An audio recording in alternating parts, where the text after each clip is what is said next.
to see how it works and how the people there live and how they execute on the dreams. And how does it differ to Germany, to the pioneering spirit here? I think in Germany there is less pressure on the people because they know, okay, if something goes wrong or if we do not have work, then nothing happens. But in the US, especially in San Francisco, if you have earn under 100,000 a year, then you need to get money from the state, and so the people really have to work hard. They have to work more hours, extra hours to earn their money, and if they don't, then they won't be successful. And that's quite different. So what did you take away from those 4 weeks in the United States for your own work? I really learned to focus on the most important points and to keep the focus on them, work on them, execute on them, just to go forward and to move forward in every step of a company. In your own company, I mean, did it sort of enhance your pioneering spirit, or you say, okay, enough sort of creativity, I now get a job somewhere else? No, I really got inspired, and I really wanted to do it more like the Americans, because they dream big and they execute on the dreams very well, and they stay focused. So that's the main point. Okay, staying focused. That is certainly my takeaway. There, Rubin Lind, founder of the Skills for Schools startup and a modern-day pioneer. Thank you so much. Thanks.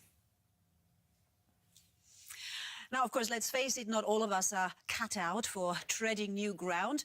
But where would we be without those people who are driven by curiosity and the need to discover something new, no matter the personal cost or the impact their actions have on others? History is full of pioneers who have changed our world, and their spirit lives on. The impact of pioneering spirit. Pioneers chart new territory. They have often discovered new worlds and conquered them. Christopher Columbus set off in search of gold, silver, silks and spices. He was also looking for a western sea route to India. He sailed under a Spanish flag. The aim was to get there before Spain's rival, Portugal.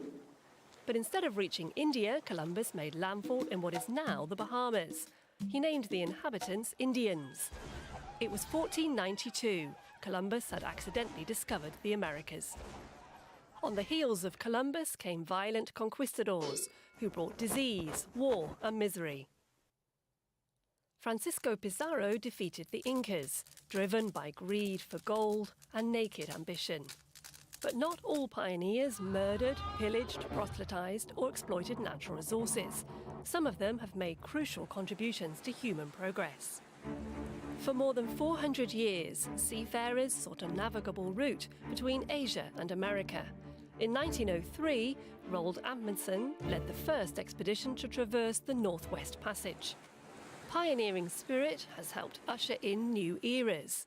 In 1859, businessman Edwin L. Drake became the first American to successfully drill for oil, which became the fuel of industrialization.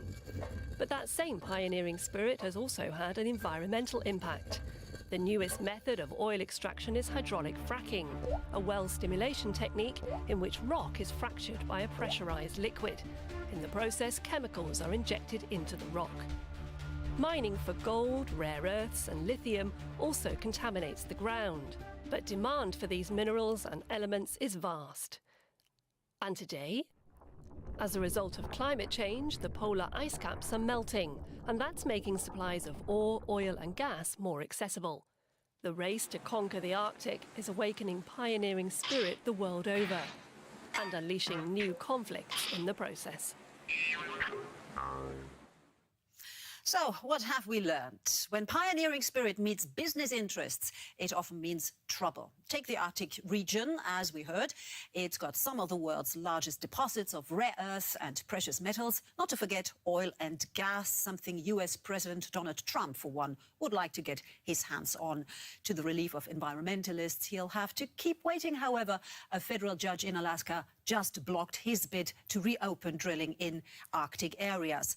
But Trump is only one player in a huge cast of political leaders and investors keen to exploit the region. Ellesmere Island is in the very north of Canada's Arctic archipelago. In July 2017, an international team of geologists came to explore, including some from Germany's Federal Institute for Geosciences and Natural Resources. They were here to study the region. They wanted to know what natural resources can be found in the Arctic and where they're located in this previously untouched landscape. Any possible extraction of resources in the Arctic would be taking place in a very fragile ecosystem. So competing interests must be weighed very carefully. Natural resources on the one hand, the environment on the other. The best basis for doing that is solid scientific data. Across the Arctic, ice cover is shrinking at an alarming rate, and that rate is speeding up. Greenland has been losing ice at a rate of about 250 billion metric tons a year. Ice melt means rising sea levels, potentially threatening the very future of humankind. But in the meantime, ice-free land and navigation routes in the Arctic mean access to resources is becoming easier. 5 nations border the Arctic Ocean: the United States, Canada, Greenland, which is part of Denmark, Norway, and Russia. Much of the ocean is covered in sea ice. Russia claims sovereignty over the area marked in red. The states involved are still negotiating about borders and hence the right to treasures in the ground and beneath the ocean. The race is on to stake claims. The Arctic may be the last frontier for a whole host of valuable resources. Take Greenland, for example. Along ice-free stretches of coast, there are significant deposits of oil and gas, as well as rare earths. There are also precious metals, such as uranium, gold, and platinum. A Chinese firm is now the largest shareholder in a mining company in charge of the Kvanefjeld Rare Earths project. Mining activities can further contribute to environmental degradation, in addition to the effects of advancing ice melt. Still, many of the 60,000 Greenlanders welcome the new economic opportunities. And the government?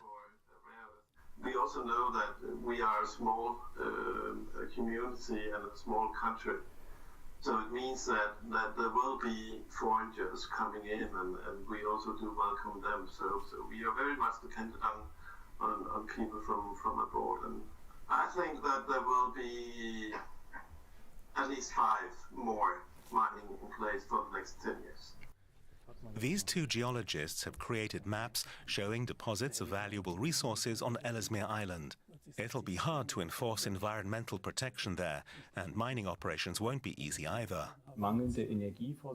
We have to consider the poor energy supply, difficult transport routes, very little infrastructure, and a scarcity of skilled personnel in the region. But these deposits will become more lucrative as the ice melts and transportation becomes cheaper and equipment can be shipped the year round. Scientists predict that the Arctic Ocean could be entirely free of ice in the summer by 2050 or even sooner. Even before that happens, the Northwest Passage might become a regular shipping lane. Mining companies would love that, but environmentalists dread the prospect. The geologists completed their mission and published their findings of what natural resources can be found where. It may have been pioneering work in a remote location, but the consequences are as yet unknown.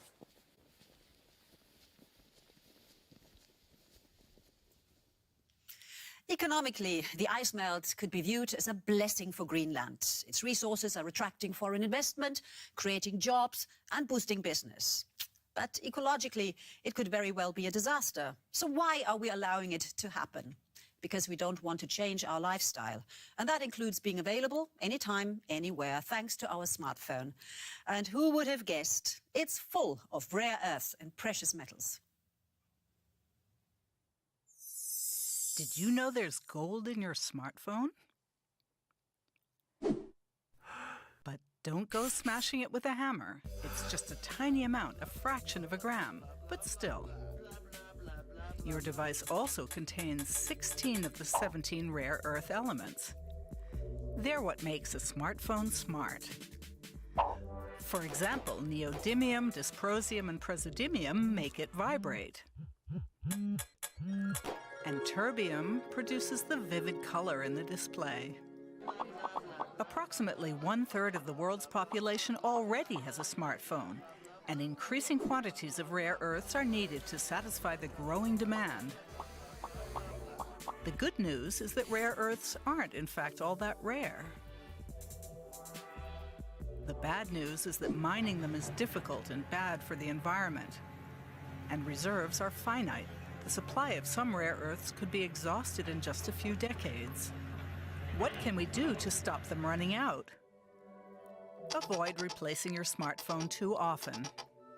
And when you do get a new one, take the old one to be recycled. Now, there's an idea. It's not just smartphones, though, is it? In our bid to save the planet, we want to replace the combustion engine with electric motors. And for that, we need lithium, the key element in producing the kind of high-efficiency batteries needed for electromobility. The price of lithium is rising rapidly, and the major lithium producers, Chile, Argentina and Bolivia, are already being dubbed the Saudi Arabia of Latin America. But lithium can also be found here in Europe. In Wolfsberg, in the Austrian Alps, European lithium pioneers aim to help reduce the continent's dependence on imports. The gold of the future has a green hue. This is a lithium mine in Austria.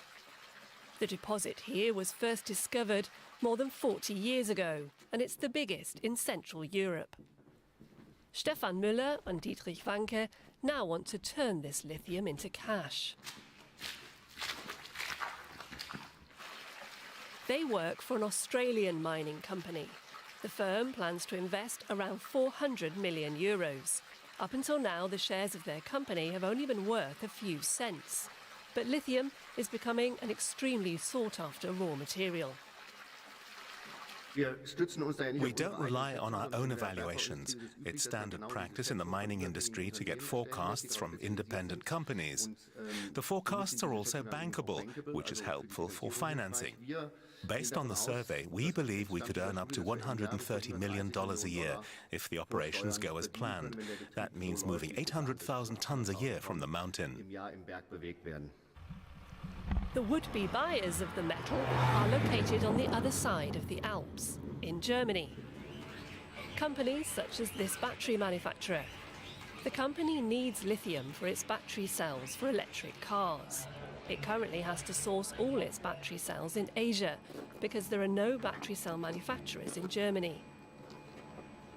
Sven Bauer wants to follow the example of the US company Tesla and build a lithium-ion production facility like Tesla's Gigafactory. The lithium deposit in the Alps looks just right for this project. Despite this, the risk remains high. When you start with the electrochemistry, what with the coatings and all the necessary processes, you initially have huge losses. You have to write off lots of material. Even Tesla had that problem in the startup phase. It costs an awful lot of money, and nobody likes that. It's easy to say, I'll just buy what I need from Asia, but that's the wrong strategic approach in the long term. Lithium is the key element in producing the kind of high-efficiency batteries needed for electric vehicles. And because Asian firms dominate the market, they also decide the prices, including those for German battery makers. If electric cars do become more prevalent on our roads one day, the demand for the base element in the energy cells will rise exponentially. The lithium pioneers in the Austrian Alps are betting on this. They carried out numerous exploratory drillings in recent years and invested many millions of euros. They've discovered veins of lithium up to 10 meters thick. As long as the lithium is not extracted, it's worthless. But once it is processed into battery-grade lithium carbonate, 1 ton costs around 14,000 euros. And that price could more than double in the next few years as demand increases. Already, more than 100,000 tons are being used worldwide every year. Lithium produced here in the heart of Europe, in Austria, has a completely different level of sustainability than lithium that comes from developing countries, for example, where there's possibly child labor involved, or where certain environmental codes are not observed or worked around for cost reasons. That's why it's extremely important for the European car industry to add value here in Europe with respect to its battery-grade lithium.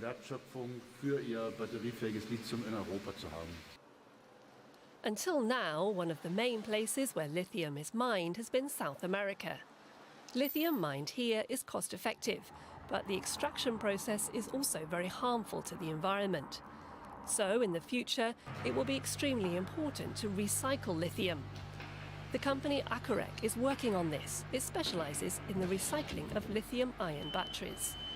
The company rarely gets batteries from electric cars. There are simply too few battery-powered cars being scrapped.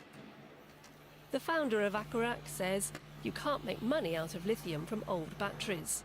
Recycled copper, aluminium and steel sell for high prices, but recycling lithium isn't worth it financially as the market price is still too low. Something Acorec is convinced will change. Looking at prices in 5 to 10 years, we expect that volumes will rise to around 4,000 tons per year, and then lithium will definitely be one of the big issues. If electromobility makes a breakthrough in Europe, it could mean a major boon for Austria's locally sourced lithium. But it's by no means a done deal. Well, and that is what pioneering is all about, taking a risk without being sure of the outcome. That's all from Made This Week from me and the team in Berlin. Thanks for watching.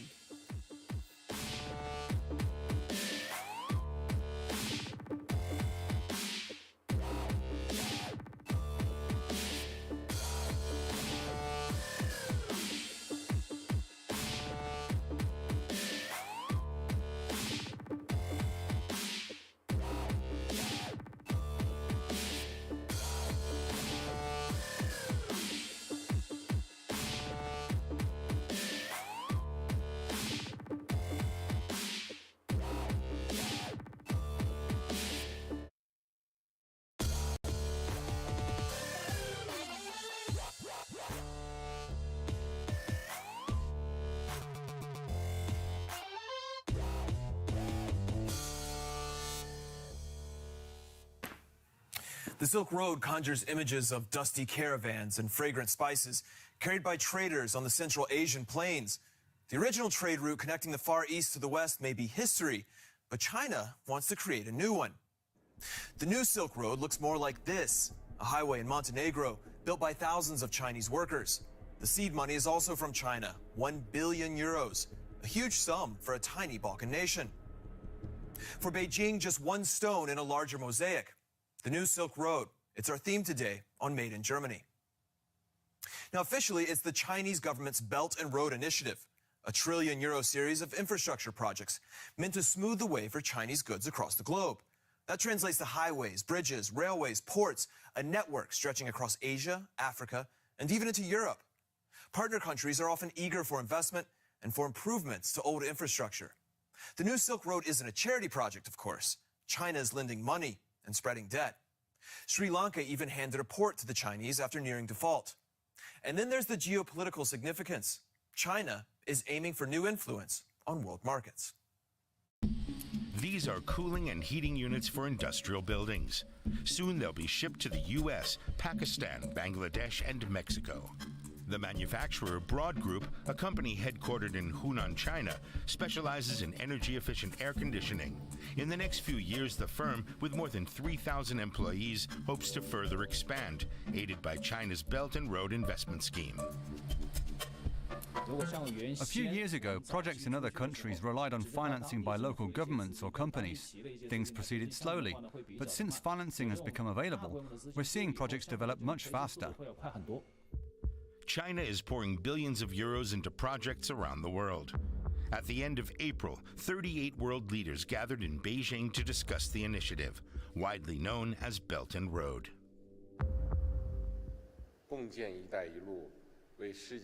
Belt and Road opens a new space for growth in the world economy.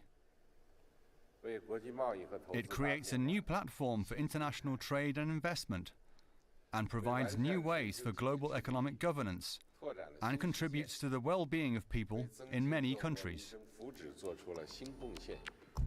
Sometimes called the New Silk Road, the Belt and Road Initiative is a massive infrastructure investment scheme.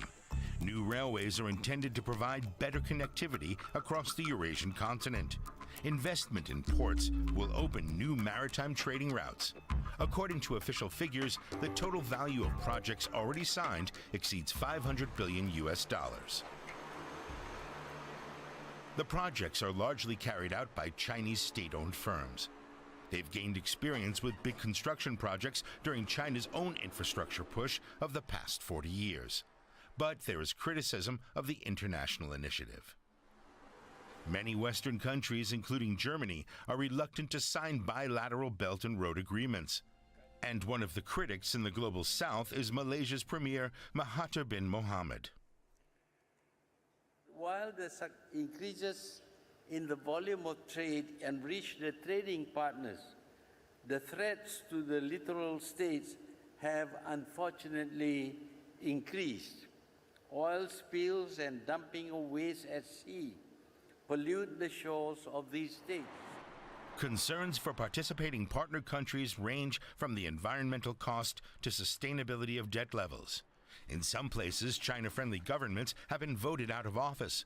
Malaysia and other countries have canceled or renegotiated contracts fearing debt.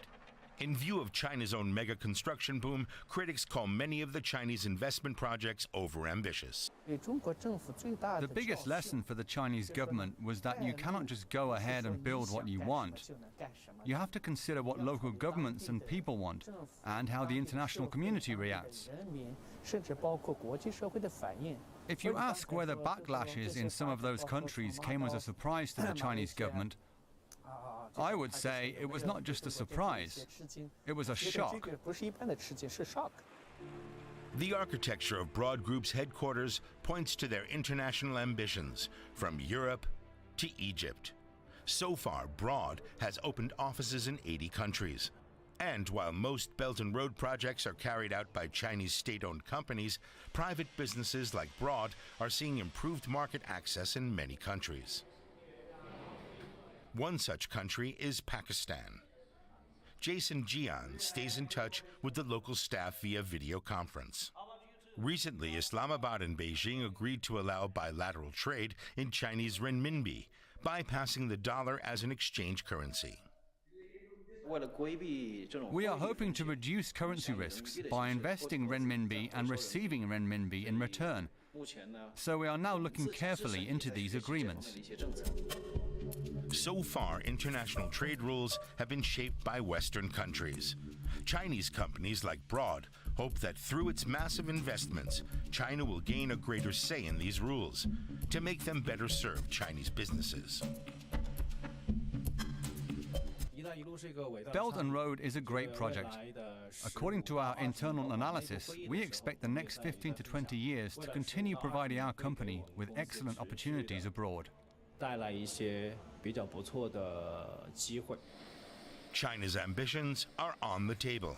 It's now up to the rest of the world to react. China's New Silk Road is a highly centralized plan that leans on loads of cash and diplomacy from Beijing. The original Silk Road, by comparison, was a looser collection of trade routes that stretched from the Far East across the plains of Central Asia and to the Western world. So what's similar apart from the name? You might say that the original Silk Road was where globalization got its start. Let's take a look. A brief history of the Silk Road. 6,400 kilometers, searing 50°C heat, bitter cold of 40 below, across steppes, deserts, high mountains, with the constant threat of armed bandits.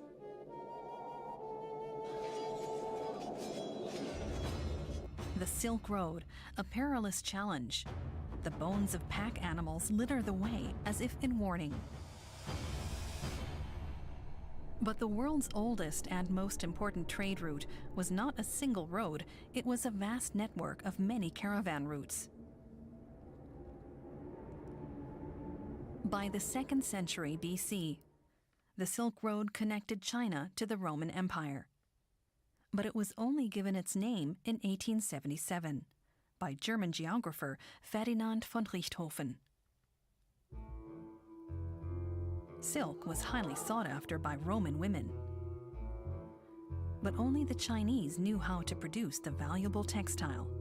The 2-year-long trip with up to 1,000 Bactrian camels was worth it. They didn't just carry silk, but also spices, lacquers, furs, and porcelain. In return, Europe sent gold, gemstones, and glass. Inventions, too, such as paper and black gunpowder were spread. And even religions were transmitted. Buddhism arrived in China and Japan across the Silk Road. Cities along the Silk Road flourished. In Samarkand, Bukhara, and Tashkent, there was roaring trade. Most merchants only traveled short distances, then sold their wares to the next buyers. This made the goods more expensive. But diseases were also transmitted along the trade route from Asia. The bubonic plague killed 1/3 of Europe's population in the 14th century. The demise of the Silk Road began mainly because it was replaced by new maritime routes. Customs duties and bandits could be avoided, and goods reached their destinations more quickly. And today, it's estimated that China's new Silk Road will devour 1 trillion euros. With its roads, railroad tracks, and harbors, it's not a matter of reviving the glories of days gone by, but of shrewd economic calculation. Blossoming trade and prosperity, or bandits and pestilence. The significance of the original Silk Road was in the eye of the beholder. Today's version as well. Take that massive highway project in Montenegro that we saw earlier. Brussels would demand a public planning process, transparency measures, and lots of paperwork before any such project began. Beijing simply doesn't. It just invests. The highway in Montenegro, it runs through an environmentally vulnerable area, and that doesn't seem to bother the local authorities. A gigantic construction site, part of a highway set to run 170 kilometers across Montenegro, financed with the help of a 1 billion euro loan from China. This stretch of construction is along the Taura River, part of a UNESCO World Heritage Site. Some environmental activists say the decision to build here was a mistake. There had been 18 alternatives in a strategic impact assessment. And why is a great question. None of these is just considering that this is UNESCO site and some other alternative should be taken for the Taura River. The Taura River Gorge is one of the deepest in Europe. The river basin is a biosphere reserve. The water that flows from the higher elevations is crystal clear. Environmental activist Natasha Kovacevic says it's one of the most ecologically important regions in Montenegro.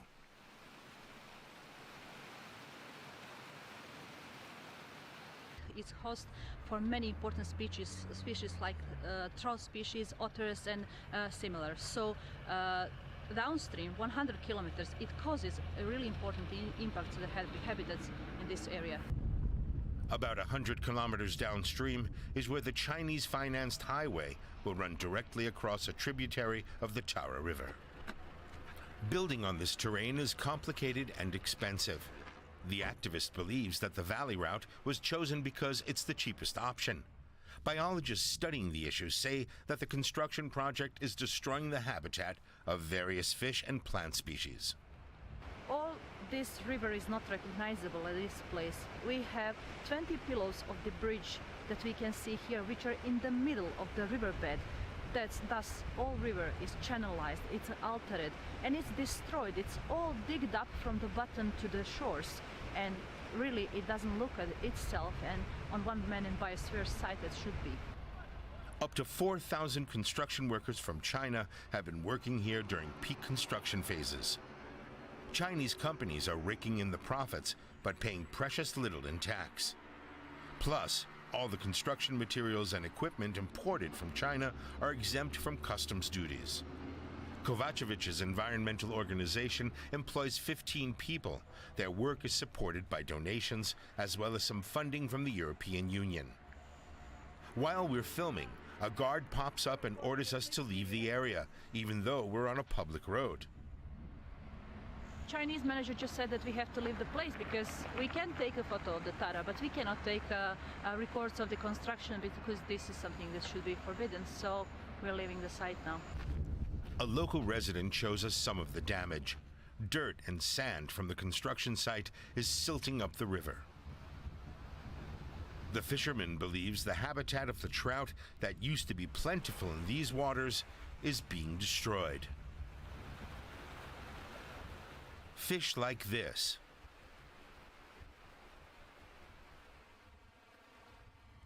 The new highway will connect Montenegro's Adriatic coast to the north of the country. In the capital Podgorica, the state-run agency Monteput is responsible for the construction work. The director insists it's all in accordance with EU standards. We're on the right path because we want to develop northern Montenegro. That helps the country and Europe as a whole. The north of the country is underdeveloped compared to the south. But the north has enormous potential in the areas of industry, tourism, and energy. MANS is an anti-corruption watchdog that keeps a close eye on the Montenegrin government. Dejan Melovac is investigating the financial impact of the billion-euro loan. It's a difficult task because the government is keeping the financial details under lock and key. Milovac's research shows that construction contracts to domestic firms are only going to companies with close ties to the government. He's also discovered that under the terms of the loan, an arbitration court in China would have jurisdiction over any legal disputes. And if Montenegro can't repay the debt in time, China would be able to make collateral claims. If we cannot repay the law, the Chinese bank can ask for, for example, for a port of bar, or can ask for some mine with coal, or can ask to construct dams for hydropower, or can ask to take over the railroad. So there is a precondition which is providing so little protection for the economic and, let's say, state interest of the government of Montenegro. Montenegro is a small country with a population of just over 600,000. The average income is around 500 euros a month.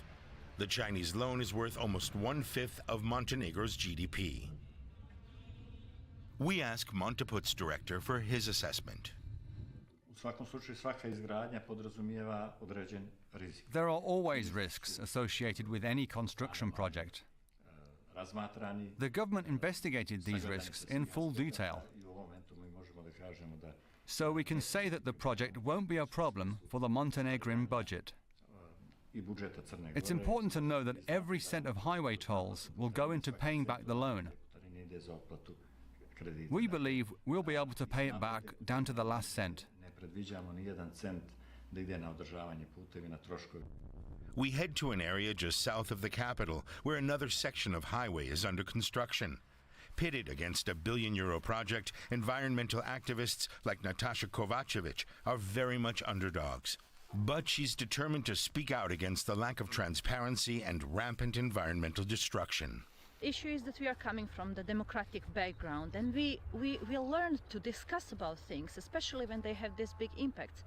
With a Chinese investor and their culture, actually, it's more about just straightforwarding and doing things without of two questions. And of course, that it also causes some clashes and non-understanding. For the time being, this is still a highway to nowhere. Whether the new superhighway will ever reach neighboring Serbia is very much an open question. Environmental protection, public disclosures, even a clean bidding process. The new Silk Road often falls short on transparency. One reason why Germany has declined to formally partner with China. The western German city of Duisburg sees things differently, however. Its inland port is transforming itself into Europe's largest distribution point for Chinese goods. The city has struggled since the closure of coal mines and steel factories. The New Silk Road now brings along hope for thousands of new jobs. Duisburg will be the end of the line for an 11,000-kilometer-long railway, creating a land shipping route from China to Germany that takes only 14 days. Duisburg isn't alone in Europe. Other regions stand to profit from China's ambitions, and yet critics urge vigilance.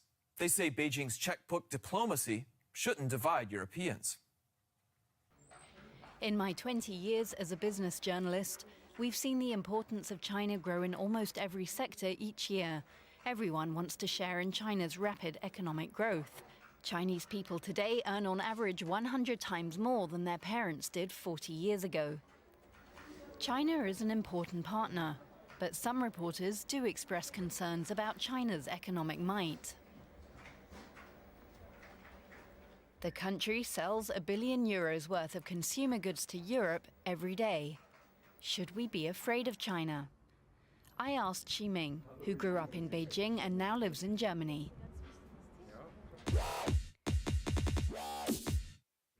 I want to find out if China's giant Silk Road investments in Europe are a wake-up call. Is China a partner or a rival? China ist ein Partner mit Ansprüchen eines Rivalen. China's a partner aspiring to be a rival. It's trying to be a world leader. That's already a kind of rivalry. Europe has good reason to be cautious, not because of the initiative, but because of the possibilities that might accompany the initiative. China's ambitions might not be limited to the New Silk Road. The country could aspire to lead European and domestic markets. Where will this leave European industry, especially industry in Western Europe? And last but not least, it's also possible that Chinese technology will come to Europe. If Chinese tech takes top spot, Europe will have given up one of its last remaining resources, and that would be very bad. How realistic is the project itself, this huge investment? Even in China, some are critical of the initiative. Within China itself, there are three different kinds of criticism. One is a nationalist one, which says, why should we throw our money around the world when our own social problems are so enormously significant? The second criticism is that many investments are flowing into insecure regions. There's also the issue of massive debt. Xi Ming says this could become an economic threat for the whole world. We tend to see China's obvious strengths, and there's definitely truth to that. But at the same time, we have to recognize the major problems the country is struggling with.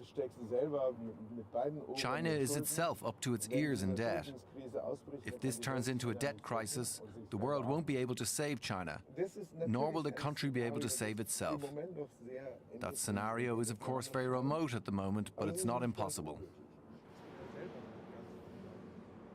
It's a scenario that certainly worries me. No one knows how likely or unlikely it is. But right now, other problems have a higher priority. The New Silk Road is dividing Europe. Some EU members are concerned about becoming too reliant on China. Others are delighted with the inflow of Chinese investment, including Italy.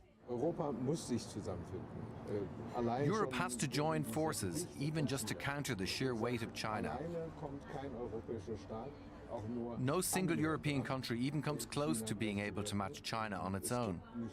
There's no real alternative for European countries if they want to outperform China.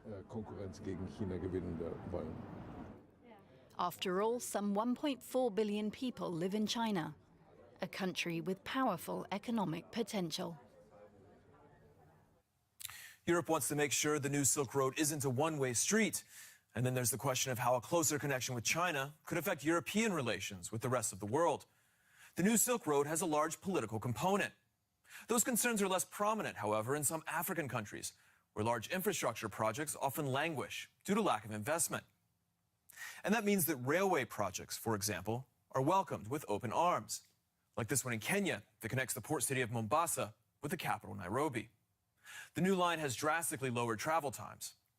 But could such progress sour into an expensive burden? That's something Kenyans themselves will have to decide. The Madaraka Express, a high-profile undertaking that aims to bring prosperity to southern Kenya and to two cities in particular. Timed aboard the Mombasa-Nairobi Standard Gauge Railway, or SGR, Kenya's most expensive infrastructure project. The distance between Kenya's capital, Nairobi, and the port city, Mombasa, is just under 500 kilometers. And 2 years ago, in 2017, this journey that we're on would have taken up to 10 hours. In fact, some passengers on the train say that up to 24 hours have been spent trying to bridge that gap between these two cities. For us who do business, you're able to make it to town, either ahead very fast, and business goes on very fast. Phase 2 is bound to happen, which means that the standard gauge railway will be running across the country of Kenya and eventually leading up to our regional partners, Uganda and eventually South Sudan, opening up the region to trade and movement of persons. The route will also boost freight transport. For example, dealers usually have their new and used cars brought from Mombasa by truck. It's hoped that the new rail option will help lower prices for car buyers. It'll make it a lot more secure to move the cars here, a lot quicker. My turnaround time would improve a lot. Then also I don't have to spend money on fuel and driver bringing the cars here. So I estimate that it will be cheaper for me. The railway was built by Chinese contractors and financed largely by Chinese loans.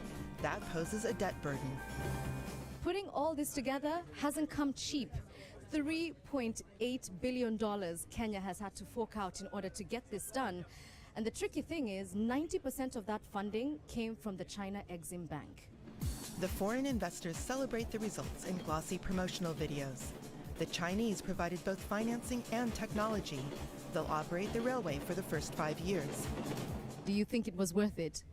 Okay, in terms of the finance, basically, in terms of comparison of what others have spent, like Ethiopia and Tanzania, it's quite expensive. But, I mean, what can we do? We don't get included in those decisions. So we just have to enjoy the ride. The question is, in 10 or 15 years, will those people alive think that this was a worthwhile investment? The Madaraka Express is currently running at a loss, but the investment is already paying off for Chinese importers. Beijing is now Kenya's biggest trading partner. On the ground, most Kenyans are pleased. They welcome the investment in the country's ailing and largely outdated infrastructure. This dealer now gets his new cars via train from Mombasa. People who say the SGR was a bad investment are against development. This train helps ordinary Kenyans. Rich and poor benefit from it. But it's also hitting motorists in their wallet. Gas prices have gone up to help pay off the Chinese debt. Now, whatever the world decides about the new Silk Road, its projects will have long-term implications. The original Silk Road is history. The new Silk Road will be a major part of our future. That's it for this week. See you soon. Take care.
Hello and welcome. I am Emmanuel Olubokun and this is the news brief. Now, President Bola Tinubu has arrived in Lagos State from Abuja, the nation's capital, ahead of the Eid al-Kabir celebration. The president is in his home state to spend the Salah holidays with family, friends and associates. Now, the presidential spokesman, Ajay Ngelale, had in an earlier statement said the president would mark the occasion in prayers and reflection on advancing the transformation of Nigeria in line with his renewed hope agenda. Moving on, the Sultan, the Secretary and Co-President of World Religions for Peace Headquarters, New York, His Eminence Al-Hajj Muhammad Sa'ad Abubakar, CFR, sent his word of felicitation to Muslims from all over the world, wishing them a Hajj Mubarak that is an exercise acceptable and also worthy of reward from Allah. The Sultan urges the over 1 million Muslim pilgrims to use their period on and around Mount Arafat on Saturday to pray for the peace of the world. Now, in a statement by his media team dated Saturday, June the 14th, 2024, and circulated to the press in Nigeria, Sultan Sa'ad Abubakar, who is the President General of the Nigeria Supreme Council for Islamic Affairs, asked for the pilgrims in the Holy Land to pray for good and God-fearing leaders to lead the affairs of respective nations around the globe, including the African continent and Nigeria. Now, ahead of the 2024 Eid al-Kabir celebration, the Federal Road Safety Corps, Kwara State commanders deployed a total of 1,277 officers amongst all the logistics arrangements to ease both human and vehicular movement during the period. The sector commander in charge of the command, Stephen Dawulang, disclosed this while briefing journalists in Ilorin, the Kwara State capital, where he noted that special patrol operations has now been activated to facilitate the process. The sector commander of the Federal Road Safety Corps, Kwara State, said the focus of the special Eid al-Kabir patrol operation will focus more on prompt and timely clearance of obstruction and traffic control. The operations will make provision for prompt rescue services, for timely clearance of obstructions wherever they are, and for traffic control. In line with the above, the command has activated the deployment of 947 officers and marshals, as well as 330 special marshals. It's a group of volunteers located along the highways, whereby if there's any crash that happens, they are the first people to get to the crash scene. They have been trained on first aid. They will administer first aid before they call for further. Now, Dawulang touched on challenges faced by the agency in recent times, said the command is working hard to check road hazards. Some of the efforts that are being made by the command to ensure that we tackle these things are the collaboration with the judiciary. We are collaborating with the judiciary to ensure that we don't only charge, but we prosecute some of these drivers that deliberately violate these laws. We also have the deployment of alcoholizers. Alcoholizer is an instrument used in testing blood alcohol in the breath of a driver. So we are deploying them and we will carry out stop and search and tests. Now, Federal High Court sitting in Kano has ordered the Kano State government to pay the sum of 10 million naira compensation for the breaching of the 15th Emir of Kano, Aminu Bayero's fundamental human right. The presiding judge, Justice Simon Mobeda, gave the order while delivering the judgment in the case instituted by Aminu Bayero seeking for the enforcement of his fundamental human right. Now, Justice Mobeda described the order given by Kano State Governor Abba Yusuf for the arrest of Aminu Bayero as unlawful and that is forced the applicant into house arrest for fear of being arrested. Now, the judge, however, restrained the second, third, fourth, and fifth from arresting, detaining, threatening, intimidating, harassing the applicant or further interfering with the applicant's fundamental rights. Today for judgment. In its considered judgment of the court today, the court held that it has jurisdiction to determine this matter, relying on authorities to say that the Court of Federal High Court have powers, inherent powers, to determine issues that borders on fundamental human rights and as it affects any citizen of Nigeria. Secondly, the court also found that the affidavit deposed to by the applicant is valid and is uncontradicted by the respondent, by the defendants. None of the defendants has contradicted what the applicant said, that there is threat to his fundamental right. And the court now found and make an injunction that it found that the fundamental right of the defendant to liberty and movement has been is about to be infringed upon, and therefore the court made an order that none of the defendants, from the governor of Kano State to all other defendants, the police force, the military, and others, that will try by any means to attack the fundamental right of the defendant, that the defendant can move around Kano State and other places in Nigeria freely without any attack from anybody. The court also found that there is breach of fundamental right of the defendant, of the applicant, and therefore entitled to compensation. And therefore, the court awarded the cost of 10 million naira against the government of Kano State for infringing on fundamental rights of the applicant. That is what happened. Also, Federal High Court in Abuja on Friday discharged the executive of Binance Holdings Limited, Tegren Gambayan, and his fleeing colleague Nadim Anjawale from the alleged tax evasion charge preferred against the company by the Federal Inland Revenue Service. Justice Emeka Nweta, in the ruling, discharged and struck out Gambayan and Anjawale names from the 4-count charge after FIRS counsel Moses Ideo filed a fresh amended charge wherein Binance is listed as the sole defendant. Now, moving on, an appeal court sitting also in Port Harcourt has also directed all parties involved in the appeal filed by members of the River State House of Assembly loyal to FCT Minister Nyesom Wike to maintain status quo pending the hearing of the substantive suit. 27 pro-Wike lawmakers, led by Martins Emewele, are defected from People's Democratic Party PDP to the All Progressives Congress APC. They had gone to the court to stop moves to declare their seats vacant. Now, the 3-man panel of the appeal court, which sat virtually on Friday, adjourned the hearing of the substantive matter to June 20th, 2024. An appeal court also in Port Harcourt is now ruled on some motions bordering on the case filed on Martin Omule and others to challenge the order of injunction granted by River State High Court, restraining them from acting as state lawmakers. The ruling, which was delivered virtually, is reported to have requested the parties in the matter to maintain the status quo pending hearing and determination of the appeal. Like in a recent court judgment by State High Court, today's virtual ruling of the appeal court is now generating controversial interpretations by interested parties. Moving on, the Chairman, Senate Committee on Media and Publicity, Senator Yemi Adaramu, APC Ekiti South, has disclosed that the National Assembly is proposing a legislation that would compel all 36 states of the Federation to adhere strictly to the new minimum wage figure that would be passed into law. Now, Senator Adaramodu stated this during an interview with a newsman in Abuja on Friday.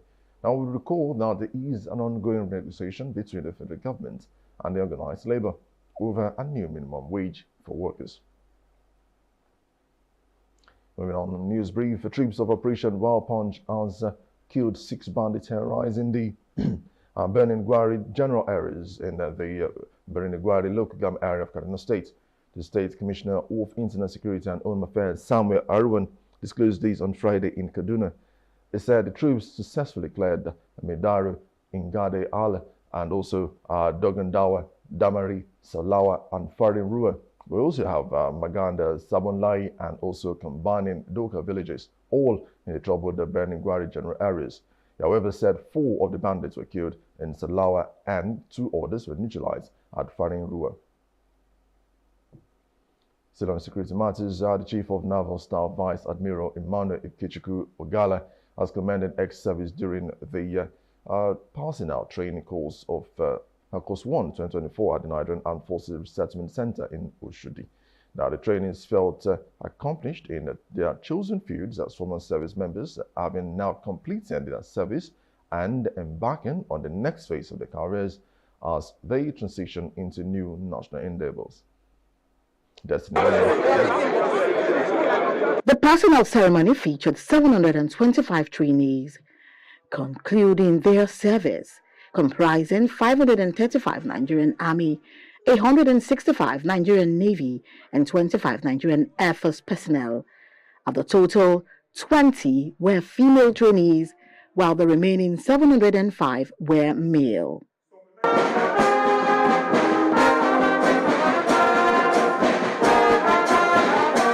The Chief of the Naval Staff, Vice Admiral Emmanuel Ogala, Admiralty Medal, said the armed forces hold the retired trainees in high esteem as they will continue to serve the military in diverse ways of national significance. 5 years is a long time, but like I said in my speech, this is just the beginning. This is the beginning of another section or part of their life, that is integration into civil life. And I also reminded them that by the nature of their engagement, as you retire today, you are transmuting into the reserve. So effectively, you are still part of the armed forces of the Federal Republic of Nigeria, and you can be called upon at any time to contribute to your quota. We still require their knowledge, their expertise, and from time to time, we will have reason to bring some of them back, either as form of instructors to impart knowledge on the younger ones, or to contribute in any of our operations. And above all, we are determined to make sure that we continue to support them so that they will have reason also to continue to be patriotic and to be loyal to the Federal Republic of Nigeria, who has provided all these facilities for them throughout the 35 years. Speaking, Commandant of the Nigerian Armed Forces Resettlement Center, Air Vice Marshal Adeniyi Amenshilola, discussed several initiatives the 50 ensuite accommodation units gifted by the Defense Chief and 50-hectare agricultural land at Ekpe promised by the Chief of the Naval Staff, and an award received from the Presidency, as well as NAFRIC's efforts to accommodate, train and empower widows and their children. Giving attention. For instance, the Chief of Defense Staff, General C.J. Musa, Officer of the Order of the Federal Republic, is committed to building a 50-room ensuite accommodation for senior officers nominated for training at NAFRIC.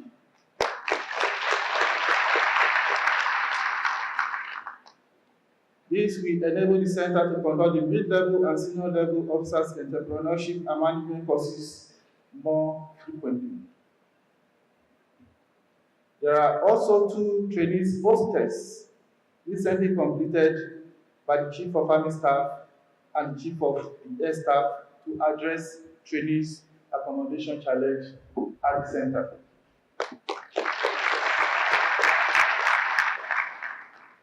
I'm also delighted to mention that after I visited our special guest of honor in his office some months back, soliciting assistance in the development of NAFRIC 50-hectare agricultural land at Ekpe, the Chief of the Naval Staff requested for bidding of quantities for the construction of a 60-room hostel trainees accommodation on the land, which we have submitted.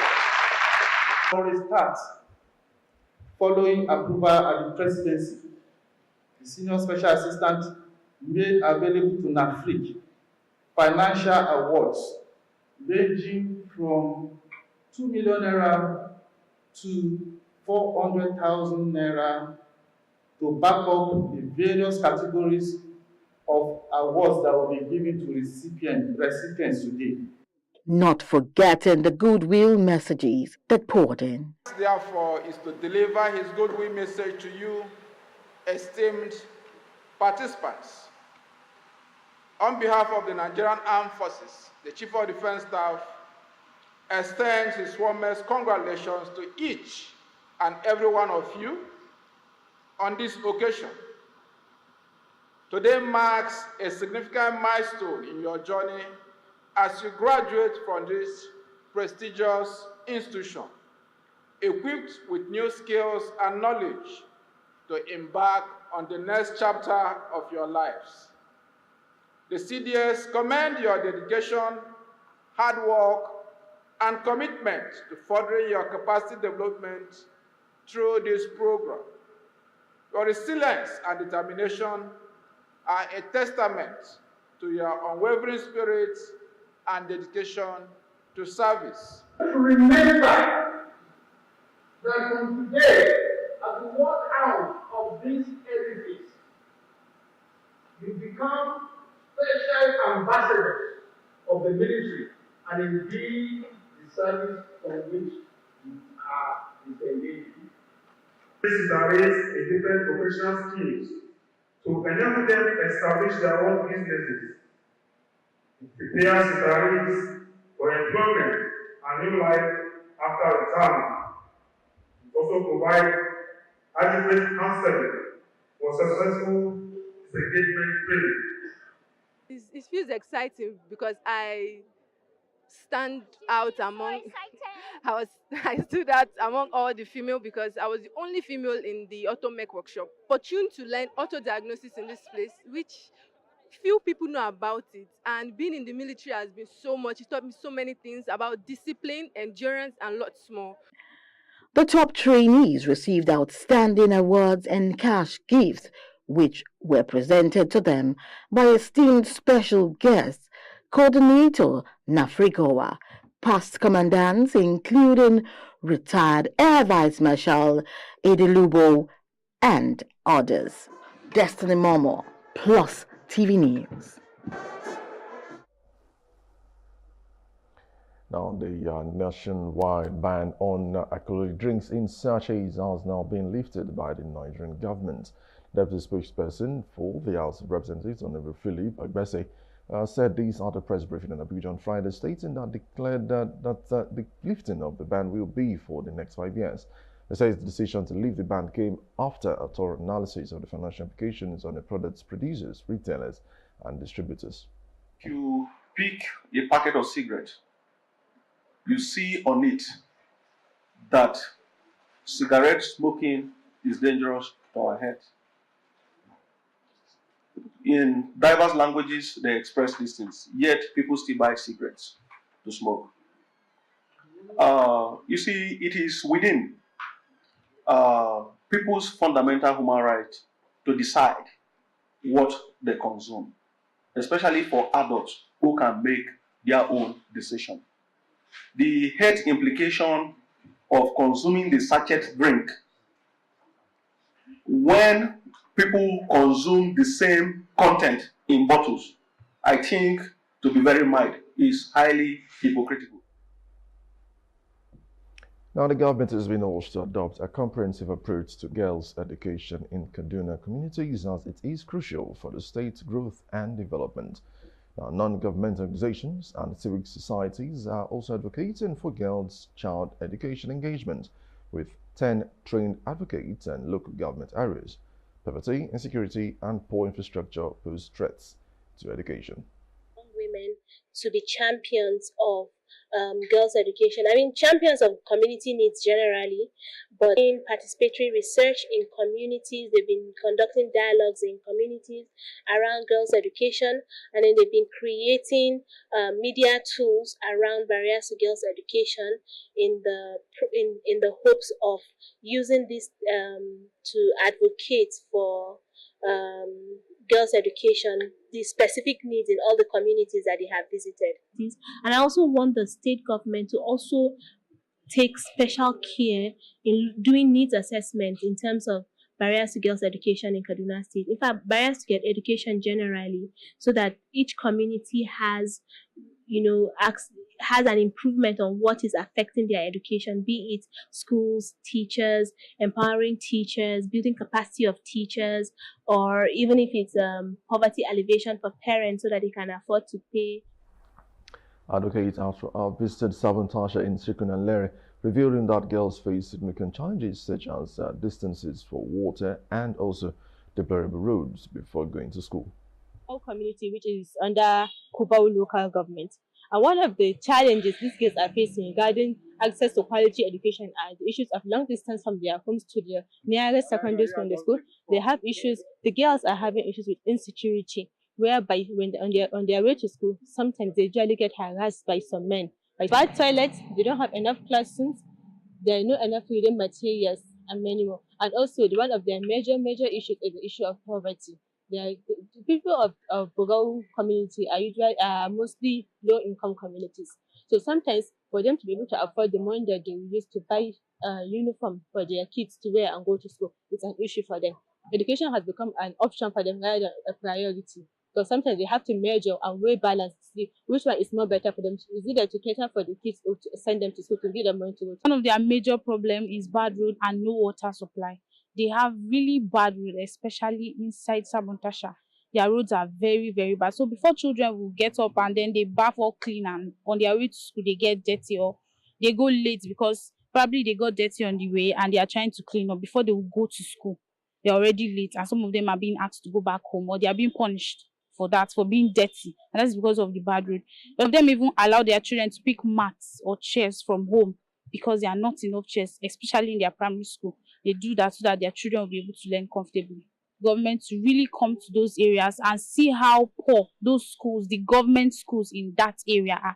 They should see how poor it is and they should look into the limitations, the things that are causing limitations to girl education. They should look into it and they should work towards promoting girl education. There is a way the government can at least fix, starting from fixing the bad road, which they complain is affecting their water issue. Maybe the kids wouldn't have to wake up in the morning and start fetching water before going to school, where they will lose 2 to 3 hours of their time.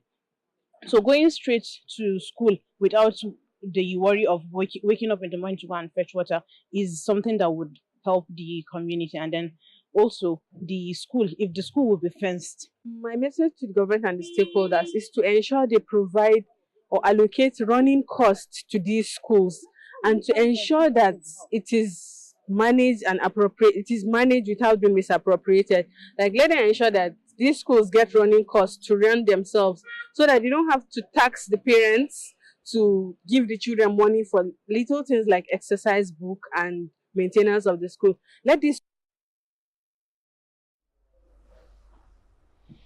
Now go on a quick commercial break, and when we return, the news continues.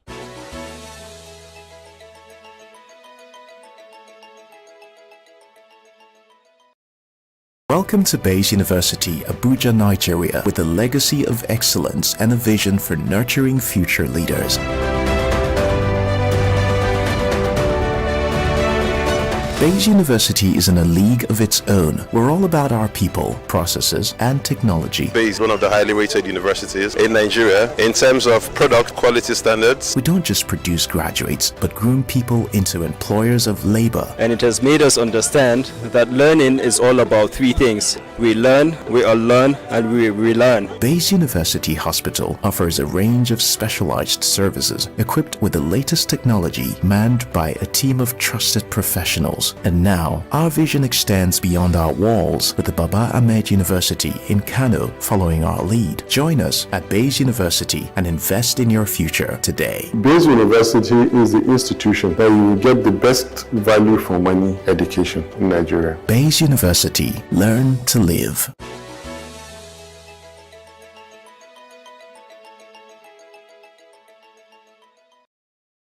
Glad to have you back now. Move on straight to other parts of Africa. South Africa's President Cyril Ramaphosa has been re-elected for a second term after his ANC formed an unprecedented coalition government.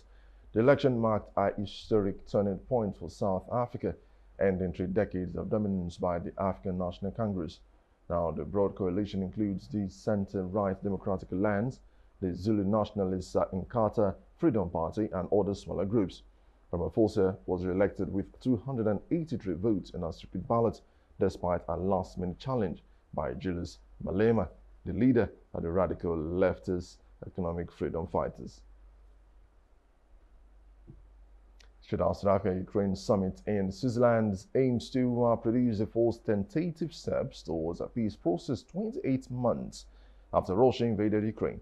However, with key players like China and Russia's ultimatum demanding Ukraine's capitulation, expectations of significant progress are low. The summit aims to establish a political and legal framework for future peace, focusing on Ukraine's territorial integrity and sovereignty. Now, the turnout is less promising than initially hoped, with the U.S. foreign policy establishment and right-wing parties more sympathetic to Moscow expressing concerns about the war's viability. And that's the most contagious news. Is you can follow us on Facebook, X, and Instagram, or you can join us on Plus TV Africa or Plus Africa Lifestyle. And you can also join us on Limex on limex.tv and Glo TV apps anywhere in the world. I am Emmanuel Olubobokun. Many thanks for watching.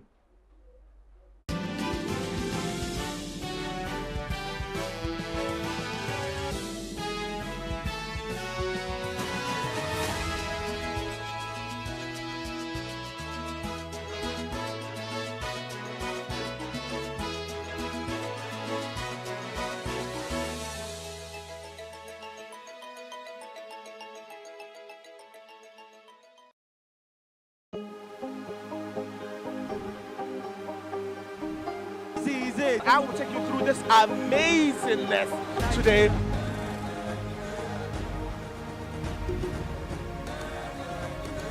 Welcome to Plus Trending. I am Bukky November, your host, saying thank you for joining us on today's episode. Welcome back. It's tea time on Plus TV Africa. Practice makes perfect. I'm not perfect yet, but I'm a lot better than I used to be. He's a king. He's entitled to marry 100 if he wants to.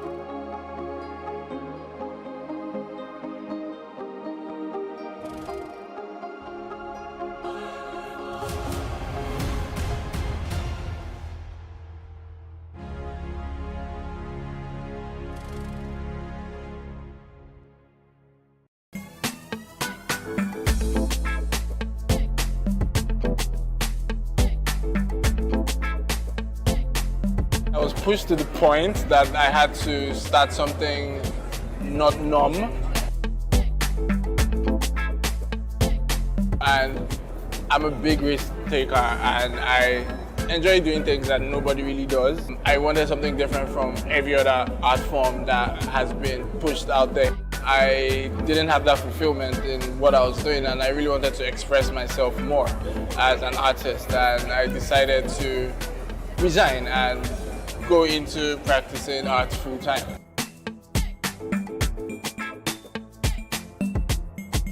I loved subjects that had illustrations or drawings in them. I just kept pushing it and went to the extent of studying art in school, so it's been art all my life for me.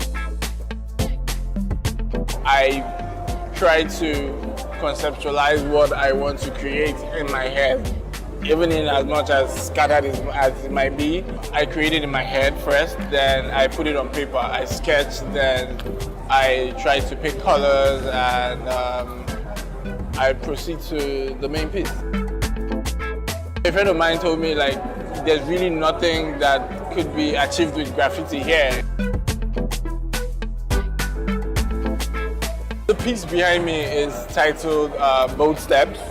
So I'm just trying to put my own as an abstract journey of African fashion has come so far. The word there is Ikeakpa. Ikeakpa is a Bini word for movement.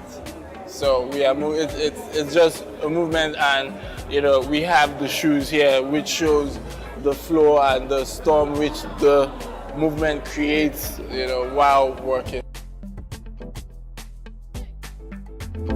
I'm Osa 7. I'm an African urban artist and design consultant.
Right, my name is Teresa Precious. I am an event planner, a cake specialist. I'm also a natural juice specialist as well. I deal with fruits and I try to make people live healthy lives. And business is just pretty starting up, like coming back, resuscitating after a very long break of like 5 years. And that happened because I got trafficked, and the connection came through my friend. So how it all started, so after school, I started baking even before I left secondary school. And so when admission was taking so long, and I was really eager to go back to school and all, so I started doing events, started serving at parties, following vendors to events, and I started liking the job because I'm kind of like talented in the arts. So everything event looked like fun and work for me. So I decided to build a career in that, irrespective of going back to school. And then I started training up. I naturally just have recipes in my head for cakes, and maybe when I wake up, I'll go right out to what I saw either in my dream or what I thought about, and when I try it out, it always comes out nice. So my mom encouraged me to build up that career too, and that it was going to be a fruitful one. So at that point, there's this friend of mine that we kind of like, she's a bit older than I am, but we kind of like grew up together. She was always there for me because I had a child immediately after school. She was always there for me, always helping me out. So she said, since school wasn't working, then we should just venture into business. And looking at it that I was the first of 5 kids and I already had a child, school might be a little bit tight at that moment because my parents were really well to do, my mom actually, and because my parents are separated. So we used to make ice blocks and ice cubes together. We make ice blocks, we make ice. She was the one working there. So, but after her normal daily job, we now go in the evenings. So we had to take permission from her boss first. So we go in the evenings, we make ice blocks and ice cubes. We take to bars, restaurants, clubs, and most weekends when we get jobs as well, we get to supply ice blocks for events. So it started making me meet people. I started coming out more often. And people say they're liking my kind of person, like you're very intelligent. So sometimes my friend will just say, come, let's go to this place. She might not say anything, but we are certain that we're not living there without a new job to do almost every weekend. So it made me start becoming very outgoing, and I did meet lots of people. So I knew that I was only going to do that for a short while. And then on one of the occasions, we had a very long discussion, and she was like, she's just going to be here for the meantime. She was really building that up for me to like find a basis for me to start my event management career. And I took it that she was doing me a really good favor. So not too long from then, she introduced me to a friend who brought a job, and they wanted me to plan a particular event. It was going to be an opening, which I did, and it was fine. It came out well. It was quite big, so for me it was like a major big job for me, and I was happy at the pace at which I was, pulling up the shirts, and they were really looking perfect. So one of the guys who attended the event, a friend to the convener of the event, to the owner of the event, was like, whoa, I like your industrious, I like your person, you're smart, you're outspoken, and you know how to do almost everything and do it well. Like, how do you do it? And I was like, well, it's just me, that's just where I am. And he got really interested, and we exchanged contacts, started talking, and sometimes he just calls me, hey babe, what's up? What's your plan for the weekend? Any event? And I'll be like, yes. And he's like, okay, drop location. He'll just come around, just come and check up, like to see what's up, and always commenting, always checking up on me. So for me, I felt it was like a good thing to just have someone who you've not known from Adam, become close, check up on you, and they're after your progress. And after like about 6 to 8 months of that constant checkup, he then just dropped the suggestion one day, like, he doesn't know how I'm going to see this, but there's a traveling opportunity, and he feels this should be the intern for me, since I already have plans to further education. Already I had started NCE. I was in my 200 level. I started NCE, but it was a bit tight. So most times John is like that. He's always like one of the people I call, like, what's up? I'm having challenges with fees, or my friend and a couple of other friends will be like, every time you have to call me either for fees or for feeding or one thing or the other. I feel this is an opportunity for you. If you can take it up, you should go to Malaysia. You're going to be working in a hair factory, because at that point, apart from making cakes and planning events, I just got talented with playing around weave-ons, and then I just started making wigs even without even knowing that wig was going to become something that's going to be in vogue. So when they saw it and they're like, this is really beautiful, like, how did you come about this? I don't know, I just see things and I do them. So he said that this is really good. So if you're going to a company where you're going to be working with attachment, weave-ons, and then you could get another job where you can work in a restaurant, maybe as a pastry chef or as an assistant baker, where you can shuffle in between both duties, make cool cash, and say in about 6 months you must have saved up enough. And then I was like, I don't have money. I know traveling out now, most especially going to Malaysia now, should cost so much. And it was like, no, that even if I don't have cash, I shouldn't worry about it. I'm like, how are you going to do that? And he was like, I should just leave all of that for him, that all he needs from me is my consent that I'll be willing to go. I said, but not without you telling me how you're going to go about it. And then he did explain that there are agents who are into traveling, and they help people travel either to go to school or to work.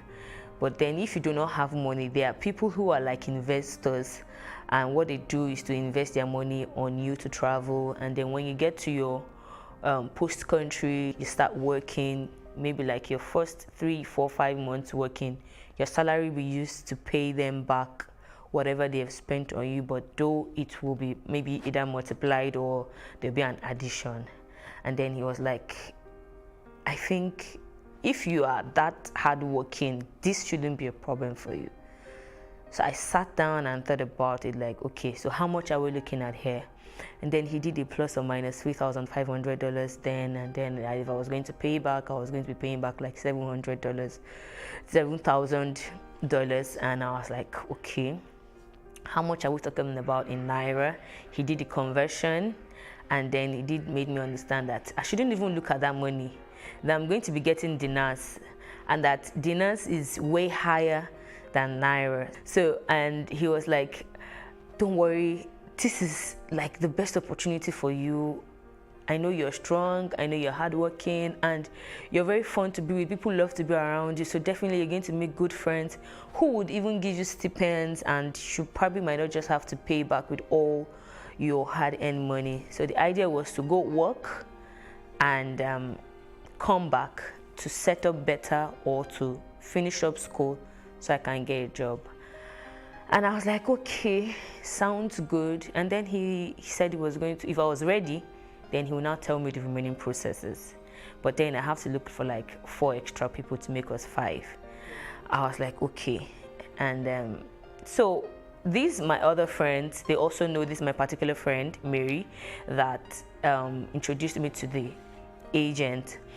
So somehow, there's no how now, friends, girls will definitely meet. And I really don't remember how my other friends got to know, but they also got to know about the traveling because he also became friends with them. But because anybody can meet anybody anywhere, I didn't really try to know exactly how they also met this same person. But then the other thing I remember was that we were all talking about this whole traveling thing, and my other friends were like, they were ready, 2 sisters and 2 of their friends, so we're 5 of us. And then we started talking about it, so they were like, we're going to get at least 50K first. The 50K was supposed to be for like our passport and some other little things that we would need right here before moving, but the traveling expenses was going to be covered by the investor, the invisible investor. So I for like a month we were on it, trying to get cash, running around, and several times they did say we're going to meet one person tomorrow. They could just call up today and say, okay, we're meeting the main travel agents tomorrow, we're meeting this tomorrow, and then we go. So they asked us to bring passports, pictures, so we should come for medical tests and all that. So on the day we went to Ikorodu to meet this other set of guys. That was the day we met a magician. So he is also part of the crew. Then the magician happens to be the transporter. So he did mention that when it comes to things like this, that he normally advises young ladies not to tell anyone, and that the reason why he would tell them not to tell anyone is because they will definitely discourage you the moment you tell them someone is paying for your traveling. That families don't believe that somebody anywhere can just decide to pay for you to travel, go work and come back. So at some point he actually did some magic. So he said he was going to show us what he does for a living in Malaysia, and that he had just come back, but he has decided to rest. He wants to stay back in Nigeria to take care of his family, and that this is what he does for a living in Malaysia and some other countries where he goes to. And then he brought out stuff, sand, salt, handkerchief. Then he did turn the sand into, he did turn salt into sand, and then turned the salt again into a bird. So seeing that, it just blew us out, kind of. And he also said that if we wanted to really go and we were certain that we were not going to tell anyone, we needed to like swear an oath and all of that. So they were going to make some concussion with new notes. So all of this is just to be secure that we're not going to be telling anybody. And at that point I was really not very down with everything, but one thing just kept sticking in my mind, which is, as far as I'm going to make myself better, as far as I'm not going to be leaning or calling or having to trouble family and all of that. And it was an opportunity for me to at least like do something tangible for myself. So I didn't really see anything, though I had doubts. I had very big doubts. So after that, they said they were going to let us know when we'll be leaving and how we will be leaving. We don't need to take anything, maybe just a bag or just maybe like a pair or 2 pairs of clothes, that when we get somewhere, we'll be going for shopping, we'll get clothes and we'll get everything. Okay, I'll be leaving my child for my mom, and I won't be able to describe to my mom where exactly I'm going to or what I'm going there to do. And why would someone say, it's supposed to be a good news, so why would someone else say don't tell your family, because they probably will not like the sound of it or they will discourage you? For me, I feel that should be a good news and you should share. So but he made us to believe that when you do that, they will discourage you and you might end up missing an opportunity of a lifetime. And another thing that got me thinking was the fact that he did mention that a lot of girls do go and they come back, they get to do big things for themselves. He also mentioned that apart from working in salons, restaurants, that some people go there to hustle. So when I heard the word hustle, I actually did ask, like, what's the meaning of hustle? And it was like, regular hustle now. I'm like, no, the way that word sounds to me, the way you're saying it, looks like there's a different meaning to hustle. And then he now expatiated and said, some girls do go there just to go and work in brothels and come back. I'm like, okay, so hearing that started making me think, like, okay, this mean that there is something he's not saying. So then I now asked clearly, what exactly are you taking me to this country to go and do?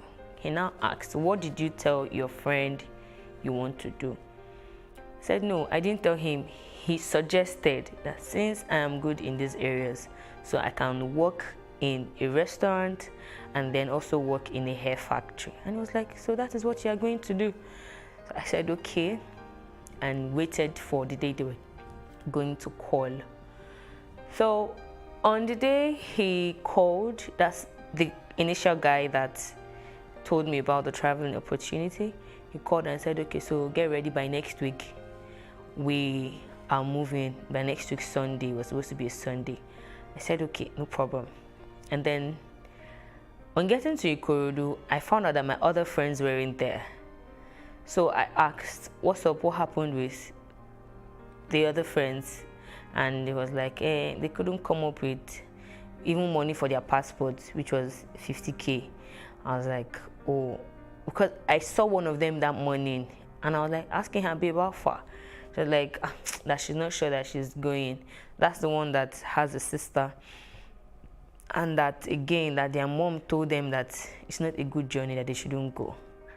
And that if she would advise me that I shouldn't go, for their mom to say it's not a good journey, I was like, why at the dying minute? So to me, at that point, I just thought that, okay, maybe this is why these guys were always saying, don't tell anybody. So I just went, because I'd already packed my bag. So I went to Ikorodu, and then on getting to Ikorodu, we passed the night in Ikorodu. They said we were waiting for 2 other people to join us. And the next day, he took us to Agbara. On getting to Agbara, it's a lady's house. And I met the owner of the house and about 3 other ladies. So he said, so this is the person that is your real travel agent. She's the one that is paying for you. She's the one that is helping you to travel to the person who sent money to her. And I said, okay. So what I told my mom when I was going to leave, I told her that I was traveling and that it was going to take me maybe like 6 or 8 months to come back. And she was like, what kind of a travel is that? And why are you staying so long?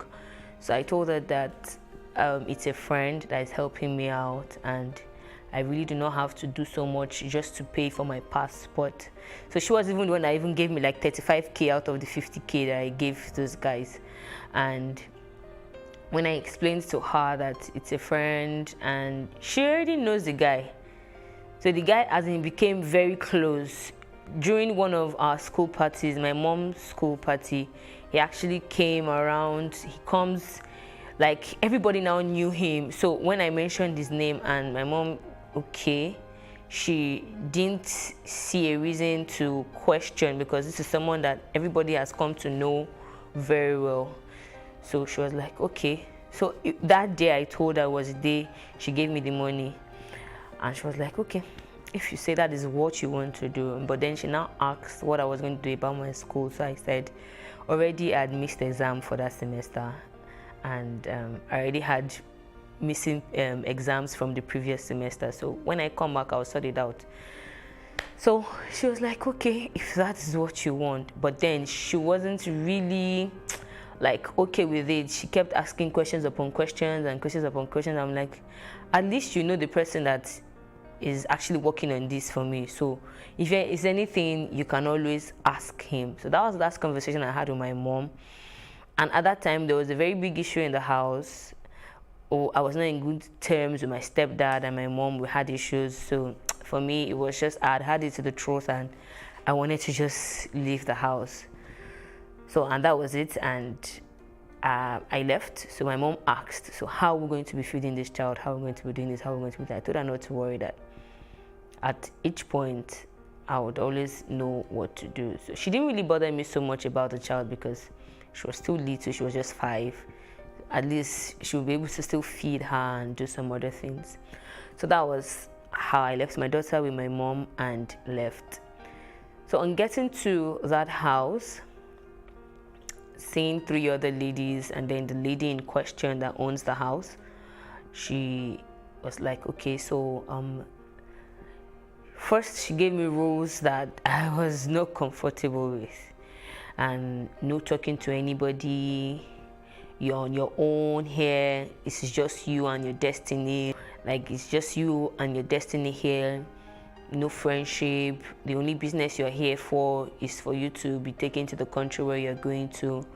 She too, she just came back, she's going to be joining us like in a month's time and all. So she said we're moving in 3 days. So in 3 days nothing was happening, and then I was forced to ask questions like, I've been here for 3 days, nobody's going anywhere, what's happening? So she was like, we're waiting for 2 more people. I'm like, that was the same thing these guys said the last time, they're waiting for 2 more people, you're also saying the same thing.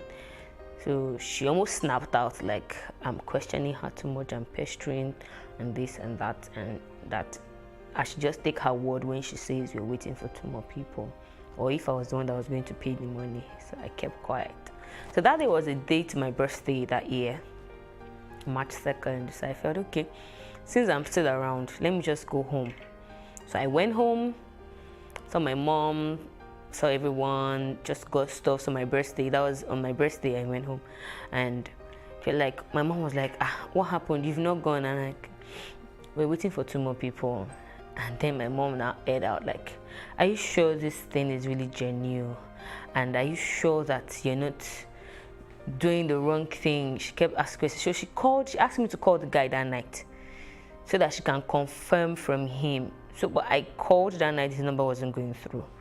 I told her that I didn't want to stay too long so that I can get back home, get back there on time, and that was how I left. So 2 days after, we were ready, and the lady asked her brother to take us to the park. So already, while the magician guy was talking to us a few days earlier, he had mentioned that we were going to go by road to an extent, and that the reason we're going by road to an extent is to avoid wahala from immigration and all of that. And to me, I was just wondering, but why are you trying to avoid these people if this is genuine? But I couldn't really ask too much questions. So he said we're going to go by road to a particular extent. So when the guy said we're going to the park, it took us to a park at Yanopaja, and then we entered Kano. So I now asked, why are we going to Kano? Then he said, that's the first place we are going to. That's where I will meet the people that will now take us to where we're going to. So at this point, we're 4 ladies and the guy. So he stayed with us at the park till the bus was full, and we moved. So right there at the park, I can understand little by little. So I tried eavesdropping to maybe just hear something, because I became very worried. Like, am I sure I really want to continue? I can't just go back home from here and just run away. So I started looking at a means at which I can maybe even just abscond from this guy's hand. But you know, he was seated right opposite us. So even if I come down from the bus now, he's definitely going to see me. So at a point, I acted like I wanted to go buy something, and then I noticed that he was walking behind me, and I was like, okay, so this guy is watching me, I can't run away. So at a point, I just waived the thought of running away and felt like, as far as I'm going for a good cause, let me just go and do what I got to do and come back home. So we left. Getting to Kano, I was on my phone at that point, and the lady did mention to me that when I get to Kano, she gave me a particular number. When I get to Kano, or if we are being stopped on the way, or maybe we're being arrested or hijacked on the way by any of the security officials, that we should call the particular number. So at the point where I think it was NDLEA that stopped us, and they were like, where are we going to? And to me, I just said, they said when they asked us, we should tell them we're going to Kano. And if they ask us who are we going to meet in Kano, we should mention a particular name, which was what we did. And they did let us go. So getting there, I called the number, the man did come and asked us to stay somewhere and picked us, took us somewhere else. And I was like, okay, so what next? And then he said, he now mentioned the lady's name. She wasn't that sent us to him, right? I said yes. So he told us, yeah, enter the car.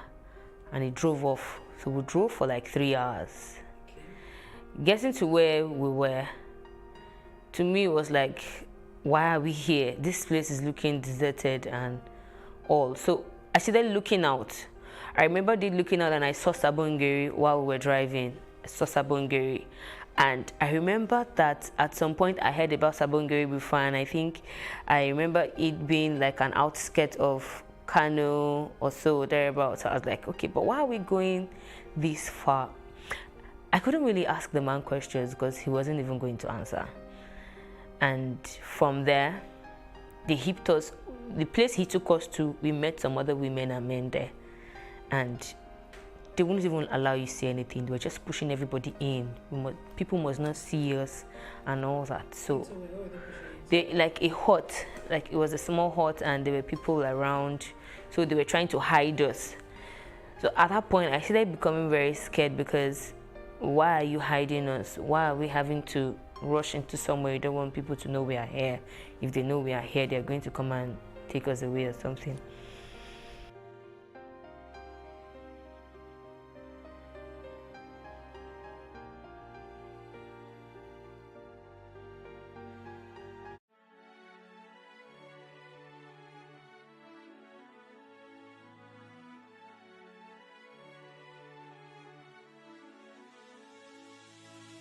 It is engagement we need to have. Those who suffer miscarriages are never taken into account. Members of the National Assembly are also influence peddlers. You are sitting on Nigerians' money. From the Babin, I pay my rent. On the Babin, I send my children to school. A consultative engagement. No any tangible notification before they ban us. It's one thing for people to be at your back and the heat of the moment. There's another thing for them to still be with you when push comes to shove.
This week on The Inside Story, former President Donald Trump convicted on all counts. 34 guilty verdicts in his hush money trial in New York. We'll take a look at what the verdict might mean for an election just 6 months away. Joe Biden's son also heads to federal court on weapons charges. Plus, a new plan to end the war in Gaza, the latest on the war in Ukraine, and Mexico holds an historic election. Now, on The Inside Story, U.S. justice, and global conflicts.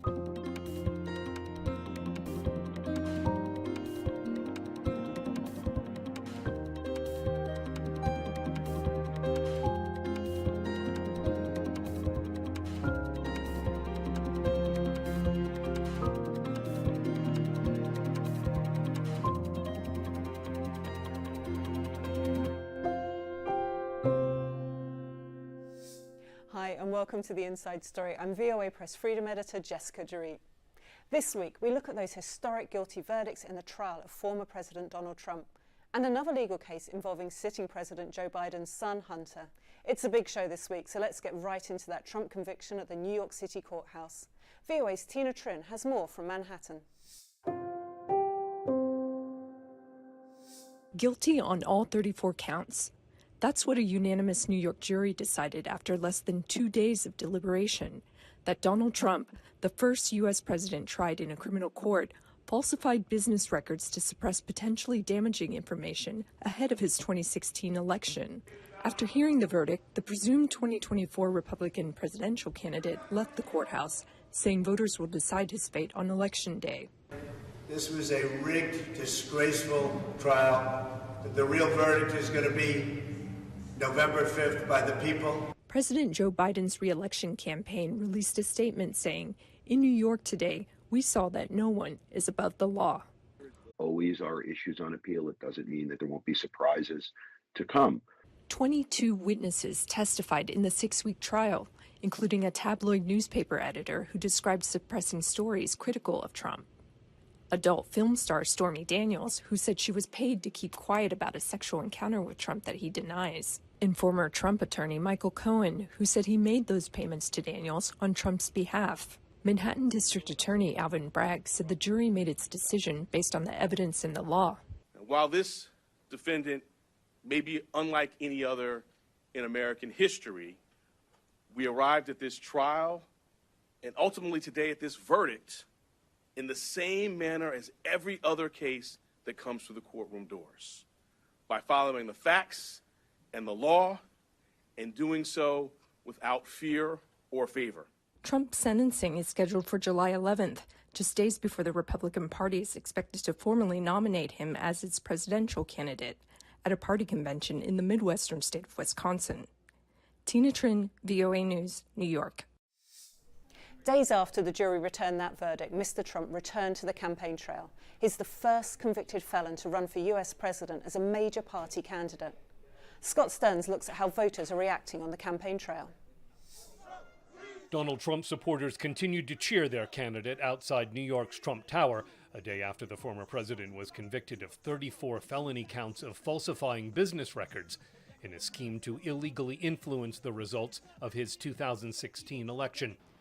In the city's Chelsea neighborhood, voter Nicholas Warner says the conviction was horrible and the country needs a second Trump term. When he was in office for 4 years, we had nothing like we have going on now with the war and everything else, or the economy and inflation. So I just would like him to come back so we can just take care of business like a businessman and get this country where it's got to go. In Maryland, voter Arkady Lapidus says Trump's claim that his trial was rigged is not good for the Republican Party or for the country. There is nothing until this party dumps Donald Trump, says we believe in elections, we believe in the courts, we believe in juries who hand down verdicts because they're our fellow Americans. Until the party wholesale espouses American values as I see them, I will never vote Republican again. Voter Margaret Barnes says that even with a felony conviction, Trump is more believable than Joe Biden. Biden just strikes me as being fake, and he's just fake sentimentality, just telling stories as if he's this nice old man when, it's just artificial. I don't believe him. It's insincere. And with Trump, he's bombastic, and he's, in that world of gold toilets and champagne and caviar and golf courses and Saudi princes. But even though what he says can be offensive, I believe him a lot more. In Colorado, voter Luda Golodnik says Trump's conviction is deserved, and she hopes it hurts his campaign. The way that he speaks about women, the way that he treats other countries, the way that he talks about illegal immigrants, him being married to an immigrant also, it just, like, yeah, I think he needs to, he's had what he's had coming a long way. In Nevada, voter Keith Dayton says the verdict has no impact on his vote. I'm still voting for Donald Trump. I think this whole thing has been a mockery. I'm embarrassed for our country. I wouldn't have him over for a beer or go to the pub with him. But that's not what it's about. In the electoral swing state of Pennsylvania, the verdict may boost Trump supporters, says voter Jeffrey Nesbitt. I think it would be much more effective for the American people to just beat him and his movement at the polls. I think that there's a good possibility that this verdict may motivate his movement to come out and vote even more aggressively and act more aggressively in this upcoming election. 90% of registered Republicans still back Trump, according to a Reuters Ipsos poll. That remaining 10% of Republicans, now less likely to vote for Trump, could make a difference in a close election where both candidates need to hold their bases and win independent voters. Scott Stearns, VOA News. It's been a challenging few weeks for the American legal system, with charges from both sides that the justice system is being used to settle political disagreements. In another closely watched case, the trial of the president's son, Hunter Biden, is taking place in the state of Delaware. The younger Biden faces 3 felony charges of lying to a gun dealer, lying about drug use at the time of purchase, and then illegally keeping the gun after sale. Hunter Biden pleaded not guilty and says he's being unfairly targeted by the Justice Department, echoing the similar complaints as Mr. Trump. Charges of politically motivated courtrooms have made their way to the top court in the US. Congressional Democrats called on the US Supreme Court Justice Samuel Alito to recuse himself from 2 cases related to the 2020 election. The calls came after reports that flags associated with the same people who stormed the Capitol on January 6 were seen displayed at Alito's properties. As VOA's congressional correspondent Katherine Gibson reports, public concern over judicial standards is growing. New concerns this week over ethical standards for the nation's highest court. The problem that we confront is that the Supreme Court has chosen to conduct itself as if the judiciary is above the law. Justice Samuel Alito has denied Senate Democrats' requests to step away from judging 2 cases relating to the January 6, 2021 riot at the U.S. Capitol. Democrats are concerned after a New York Times report that flags associated with the rioters were displayed on Alito's properties. Alito, responding in a letter, says that was his wife's decision and she has a right to exercise her own right to free speech. Last year, Senate Democrats pushed for new ethical reforms when it was alleged that conservative Justice Clarence Thomas's wife was active in efforts to overturn the results of the 2020 election.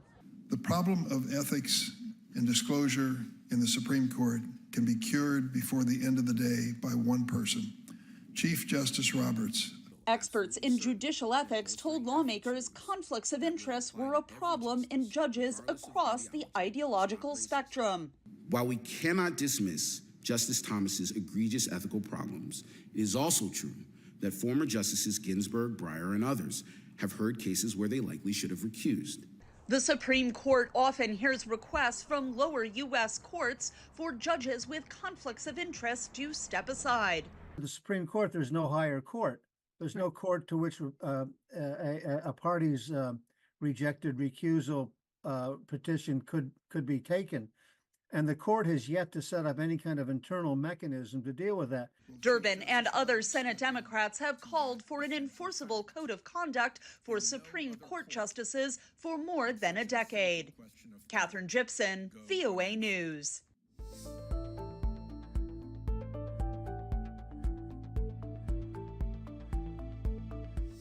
Let's turn our attention to global conflicts. In the Israel-Hamas war, another ceasefire proposal nearly 8 months after Hamas launched its October 7 surprise attack. Hamas on Tuesday said the group could not agree to a deal that does not secure a clear Israeli position on a permanent ceasefire and a complete withdrawal from Gaza. And Israeli leaders, they've pledged to continue military operations until Hamas is destroyed, despite a ceasefire proposal announced by President Joe Biden just days earlier. VOA White House Bureau Chief Patsy Widakuswara has more. As Israel continues its military campaign in Gaza, efforts towards securing a ceasefire face a stumbling block. Qatar, mediating on behalf of Hamas, said there is a lack of clarity from both parties at war. We are seeing contradictory statements coming in from ministries in the Israeli cabinet. We haven't seen any statements on either side that give us a lot of confidence in the process. Israeli leaders have vowed to continue military operations against Hamas until the group is destroyed, despite a ceasefire proposal laid out by President Joe Biden last week. In an interview, Biden appeared to agree with the allegations that Benjamin Netanyahu is prolonging the war to appease his right-wing base. But when asked Tuesday if the Israeli prime minister is playing politics, Biden said no. I don't think so. He's trying to work out a serious problem he has. The ceasefire plan begins with a 6-week temporary pause in fighting in exchange for some hostages held by Hamas and ultimately moves towards a permanent cessation of hostilities. As Israel's guarantor in mediation talks, the United States said it expects some bargaining from both sides, but is confident that Israel will keep its side of the deal. We have every expectation that they'll continue to back this proposal because it is theirs, and it is in their interest. It's also in Hamas's interest. They say they want the war to end. This is a path to end that war. As Palestinians meet daily destruction and death in Gaza, not many share the administration's optimism, including a former U.S. negotiator for the Middle East. My prediction is that even if both sides accept this, which is far from certain given the politics, particularly in Israel, that if you're lucky, really lucky, you'll get through phase one. But I don't see much beyond that. Biden has rallied support from the international community, including through a United Nations Security Council resolution to support the ceasefire proposal. The U.S. resolution does not include a demand for Israel to halt its operations in Rafah, part of another Security Council resolution pushed by Algeria. Vast majority of Security Council members would like to see the Rafah operation halt now. But if the U.S. can convince other council members that their proposal is a credible path to a ceasefire, including a ceasefire in Rafah, then I do imagine that other council members will compromise. But as civilians' casualties continue to mount, prospects for a ceasefire deal appear dim, at least for now. Patsy Widakuswara, VOA News, Washington. We turn now to Ukraine, a country that's been at war with invading Russian forces since February of 2022. Ukraine has made it no secret that it needs more material support from allies. Now, Turkish defence industries are stepping up to produce ammunition. Reports indicate Turkey will become a main supplier of 155mm shells to the US, which will then provide them to Ukraine. And in June, a munitions factory is set to open in Texas as part of a collaboration with a Ukrainian company. Dorian Jones has the story. The United States' newest munitions factory uses Turkish company Repcon's state-of-the-art equipment and could ultimately account for 1/3 of shell production in the US, which analysts say is vital to meeting Ukraine's current shortages. Turkey stepping into this is remarkable simply because Turkey has a vast ability not only to procure, manufacture, but also it's a vital sort of supply line for the US, which is also actually starting to run low based on the amounts of shells that it has supplied the Ukrainian partner. The United States ambassador to Turkey, Jeff Flake, praised the collaboration as a sign of the growing importance of deepening ties. Turkish President Recep Tayyip Erdogan's close relationship with Russian counterpart Vladimir Putin has been a source of tension between Ankara and Washington. Another Turkish company, Baykar, is building a military drone factory in Ukraine, a sign analysts say of Ankara's increasing commitment to Kyiv. It's a little bit risky to establish a factory in Ukraine under the war conditions. Of course, establishing a factory in Ukraine has a political message, but it will not. I believe that it wouldn't change Turkey's position in this war. Analysts say while Turkey's defense industry is increasing support for Ukraine and Western allies' efforts to supply the Ukrainian military, Ankara remains a vital trading partner with Russia, and it refuses to impose many Western sanctions. U.S. Treasury has, sanctioned Turkish companies for, supplying dual-use goods to the Russian military, including microchips, but weapons parts, right, that go directly into the manufacture of high-end Russian weaponry that is being used against the Ukrainians. So, Turkey's playing both sides of this. On a political sort of spectrum, it really does put the U.S. in a bind, having to keep increasingly or consistently quiet about sort of Turkey sort of double dipping. With Turkey unveiling 2 new military jets in a year, President Erdogan underlined the growing importance of the Turkish defense industry, a role that is also creating more dilemmas for Turkey as it continues to balance its relations with both the West and Russia. Dorian Jones, VOA News, Istanbul. Voters in Mexico have spoken. Its largest elections were marred by political violence and the assassination of 37 candidates. Despite it all, Mexico made history, electing its first ever female Jewish president. VOA's Celia Mendoza reports from Mexico City. In a landslide victory, 61-year-old Claudia Sheinbaum has been elected the first woman and first president of Jewish heritage to lead Mexico, an overwhelmingly Roman Catholic nation in which males have dominated politics during its more than 200-year history. Sheinbaum, a climate scientist and the former mayor of Mexico City, campaigned on a promise to continue the policies of Mexico's current president, Andrés Manuel López Obrador. The leftist president-elect gave a nod to all Mexican women after preliminary results showed she garnered at least 58% of the vote. I did not arrive here alone. We have all arrived. Our heroines who gave us our homeland, with our ancestors, with our mothers, our daughters, and our granddaughters. Her nearest competitor, Xochitl Gálvez, representing a coalition of 3 opposition parties, received 28.1% in preliminary results. Gálvez recognized Sheinbaum's win early Monday. Me comuniqué con la doctora Claudia Sheinbaum. I contacted Dr. Claudia Sheinbaum to acknowledge the result of the election. I told her that I saw Mexico with a lot of pain and violence, and told her that I hope she can solve the serious problems of our people. Voters like Avril Flores reacted to the historic vote. I think it is the best time to have a woman president. It doesn't mean that the one that is elected is going to be ready for the challenge, but I do think that it's a good time for the country to learn how to have a woman president. Security expert Ana Maria Salazar says Sheinbaum will face many major issues.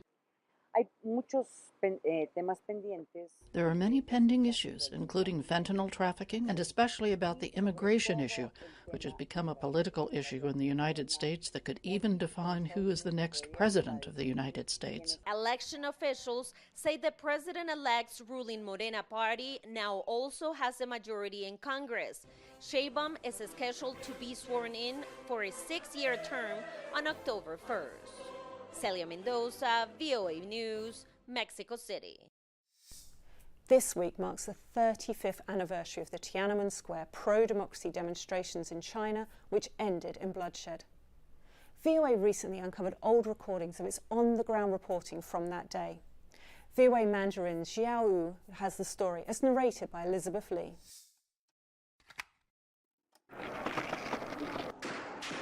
A bloody moment in time caught on tape in Mandarin and in English. A 20-year-old student who was on Tiananmen Square when the troops arrived before dawn told VOA it took him nearly 2 hours to crawl out of the square to avoid getting shot. He says he passed hundreds of bodies as he went. The student says anyone who stood up or who the soldiers saw moving was shot. That's the voice of Al Pessin, VOA's then Beijing bureau chief, reporting on the aftermath of the Tiananmen Square massacre. VOA uncovered old tapes of broadcasts in the Harvard Yenching Library in Cambridge, Massachusetts. This year marks the 35th anniversary of the massacre. For Pessin, that day was special for a different reason. June 4th, 1989 was the first birthday of my son. He was shooting video of his son's birthday party in his apartment. I have this video of all the little babies on the floor and all of the parents sitting on the chairs in the living room around the babies. And then my video looks up out the window and zooms in to the intersection on the corner of Chang'an Boulevard and the Ring Road. And there are tanks and soldiers stationed on the ramps of the overpass. Pessin says at the time, China was a country still in the shadow of the Cultural Revolution, struggling to shed the utopian experiment of Chinese founding leader Mao Zedong. Economic reforms were starting to make strides, and political reforms, baby steps. Protest movements were sprouting up as early as 1986. Students demanded democratic elections and private newspapers. Then the reformist Hu Yaobang died of a heart attack in April 1989, triggering a wave of mourning that turned into an unprecedented pro-democracy movement across China.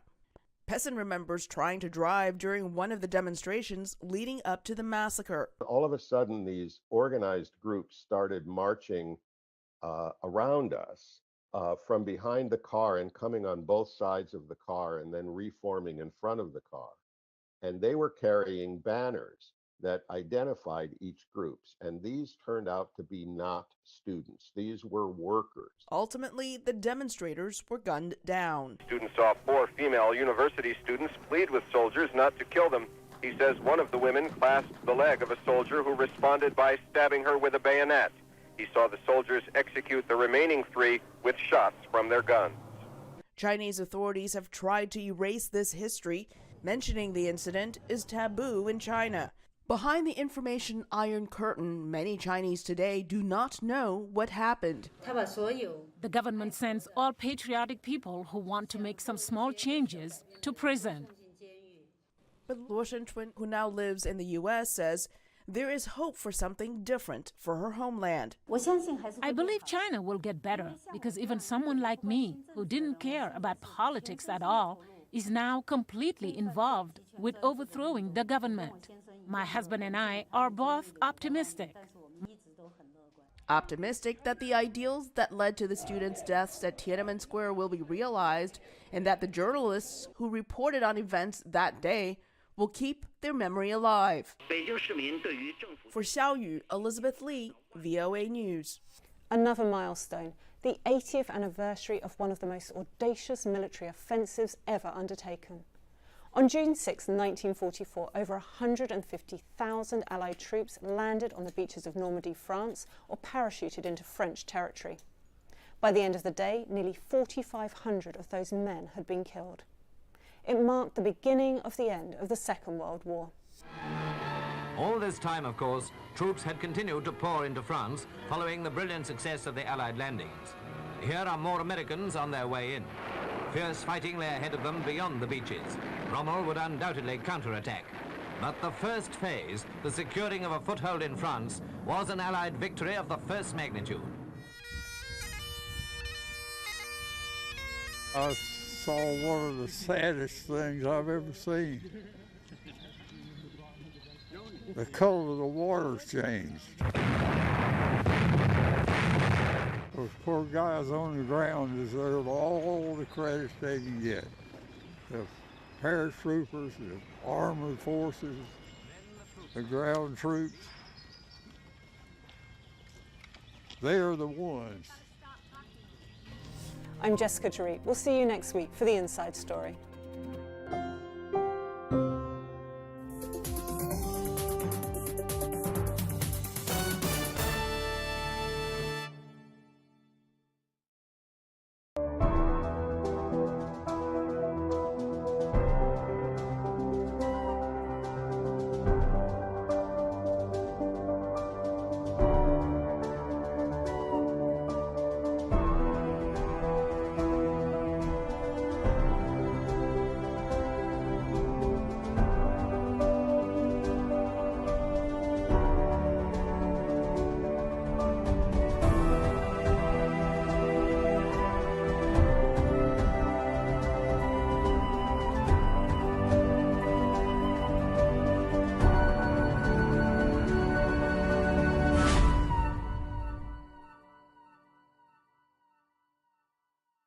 The Nigerian political space is an interesting and evolving scene, especially as Nigeria continues to practice democracy. Over the years, many celebrities in the country have been appointed by their state governments as commissioners, special assistants, and advisors, while some have intentionally delved into politics with the plan of serving the people and pursuing a career in politics. Today, we will be highlighting 5 female Nigerian entertainers who have been in politics or are in politics. At the top of this list is Funke Akindele. In July 2022, popular Nollywood actress Olufunke Akindele was announced as the deputy governor candidate for the People's Democratic Party (PDP) for Lagos State in the coming 2023 elections.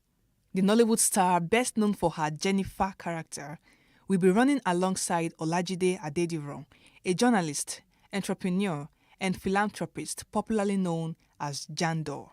Next, we have Tonto Dike. Ahead of the 2023 Rivers State gubernatorial elections, Nollywood actress Tonto Dike has revealed her intentions to run for deputy governor of the state. She had earlier in 2020, during an interview with the Ovation magazine publisher Dele Momodu, announced her intention to go into politics in 2023. Governorship candidate of the African Democratic Congress ADC Rivers State, Tonte Ibraye, on 24th of June, announced Tonto Dike as his running mate for the 2023 governorship elections in the state. As a matter of fact, your presence irritates me. And let me make it clear to you that I have the documents to which you look for. Moving on, we have Ini Edo. Ini Edo is an accomplished Nollywood actress, film producer, and director. And you're not supposed to be here. I'm out there. You're the one giving me this drug that gets you depressed. I am not a depressed person. Leave me alone. Don't listen to me. She is one of the actresses who has previously held political positions. In 2016, she served as the special assistant to Governor Gabriel Udom Emmanuel, the governor of Akwa Ibom State, on culture and tourism. Her appointment was renewed in 2020 when the state's current governor, Udom Gabriel Emmanuel, was re-elected. Still on this list, we have Kate Henshaw. Veteran Nollywood actress Kate Henshaw, on July 19, 2014, officially launched her campaign website as she sought to represent the Calabar Municipal Odukmani Federal Constituency on the People's Democratic Party platform. Henshaw, however, lost the primary election to retired Honorable Essien Ayi, but was appointed by Cross River State Governor Ben Ayade as Special Advisor Liaison, Lagos, in December 2015. Recently, she recounted how she spent 35 million naira to pursue her ambition to become a member of the House of Representatives and her regrets. And finally, we have Mercy Johnson Okoje. Iche, this is the money my father borrowed from your hand. Please, do not go near my father's Siroko tree. Do not go near my Iroko tree. Biko, Popular Nollywood actress Mercy Johnson was appointed as the Senior Special Assistant on Entertainment, Arts and Culture to Governor of Kogi State, Yahaya Bello, in 2017. The actress has stated that she will not enter partisan politics because she believes she has enough influence as a filmmaker and appointee. Interestingly, her husband, Prince Odianosen Okoje, won the APC 2022 House of Representatives Esan North-East South-East Federal Constituency primary election. A popular quote from Charles de Gaulle states that politics is too serious a matter to be left to the politicians. And in Nigeria, with more Nigerian entertainment celebrities in the political space, this quote is true.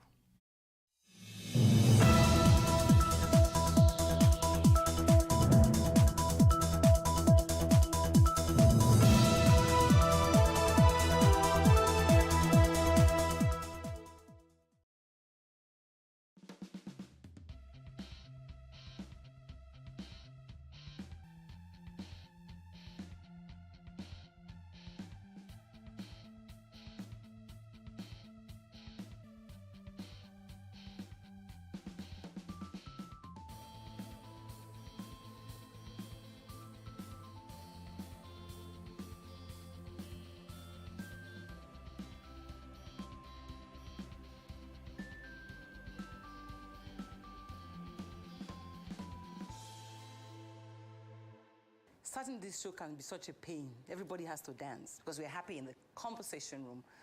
Today's women, happy, talking. Last week, we ended the conversation hanging on Body Beautiful. And you know, everybody wasn't in set. So I made these two girls dance for their dinner today. As I welcome you to the show. But beyond that, they are going to work out because I have a fitness expert that knows it all, right?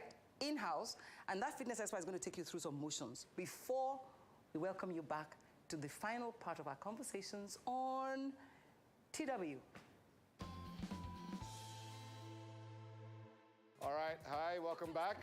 So, we're here for the workout segment, my favorite part. And what I'm gonna do is I'm gonna show them how to do some very simple body weight exercises that you can do at home. The whole idea is that you wake up in the mornings and before you even think about doing anything in your day, get down on the floor and do like 5-10 minutes of exercise. So we'll show you something really simple here. How you guys doing? All right, while we're getting ready, I need you guys to warm up, okay? To get your heart rate up. So we're just gonna start with something really simple. That's just swinging your arms. A circle motion, just like this. Just like this. Look at what I'm doing. Look at what I'm doing, small circles. Good, just make a space for yourself, it doesn't matter where you are. Small circles, good. Excellent, change directions. Excellent. Now, while stepping side to side, we're gonna start swinging our arms up and down. Nice. Keep at it. In about a few seconds, you're gonna start feeling it in your shoulders. You can feel it already. But can you see how simple movements can already have an impact on you? Exactly. All right. Back and out. Just like that. Good. Nice, nice, nice. Now, switch a little jog on the spot. Just like that. Real simple. We're just getting your heart rates up, okay? What you don't want to do is you don't want to stretch before your workouts. This is one of my favorite full body workouts. It's called the mountain climber. You're gonna get down on the ground into a push-up position, okay? Just like this. Real simple. Your hands, yes you can, your hands directly below your shoulders. Make sure your hands, okay, so you don't go forward, you don't arch your butt up in the air, you keep straight as you can and stay strong. All right, and all you're doing for a mountain climber is basically moving one leg at a time. That's it. And as you get more intense and as you get stronger, as you get better, you take up the pace. Okay, are you ready? Yep. 3, 2, 1, let's go. Good, nice and controlled, keep controlled. Keep that core tight. Nice, nice. Keep those elbows locked. Yes, better. Keep your hands directly below your shoulders. Can you feel the struggle already? Yes, you're feeling the struggle. The struggle is real. We're almost there. Come on, don't quit. Just a few more seconds. Nobody quits. Stay in a plank position. 5, 4, 3, 2, 1, and stop. Beautiful. You can get up now. 2 moves, that was it. Look at me. I was just talking and I'm sweaty. Okay, so that's how challenging it is. That's how beautiful it is. This is what we do. Welcome back to our lounge. Hey, ladies. Okay, so after that workout, that was a lot. Maje, what's going on? Are you sure it was a lot? Bring Maje on, please. Maje, please come and explain yourself. After That's our signature in this lounge. After that? Yes. Go, Maje. Go, Maje. Welcome to our lounge. Thank you very much. Okay. So, what was that about? Who's going to fire the first salvo? I hate exercise, by the way. No, but those things that he did, well, you're in the wrong place. No, those things that you did are supposed to help us. You know how we have these tummy things? She told us last week that, look how skinny she is. She's worried about her tummy. Oh. You know, but I want to tell me about your business and why you decided to start doing lifestyle, and if women are the ones that bother you most. Well, to be fair, 80% of my clients are women. Is that fair? You are just castigating us. I don't know. I think our men are a little bit lazy, to be honest. We're trying to motivate men in Nigeria. They're getting too comfortable in their own skin, in the way they are. They just don't want to try so hard. Body confident. Nobody's I don't think.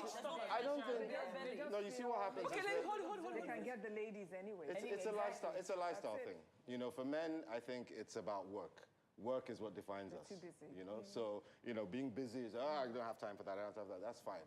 But you know what? Your doctor's going to tell you anyway, as you get older, you have to exercise. Yeah. So everyone has to do it. So ultimately, we get there. Yeah, you No, will but get I- there. you But you know, don't want your doctor to tell you that. You want to be ahead of the game, because then it's just going to cost you more.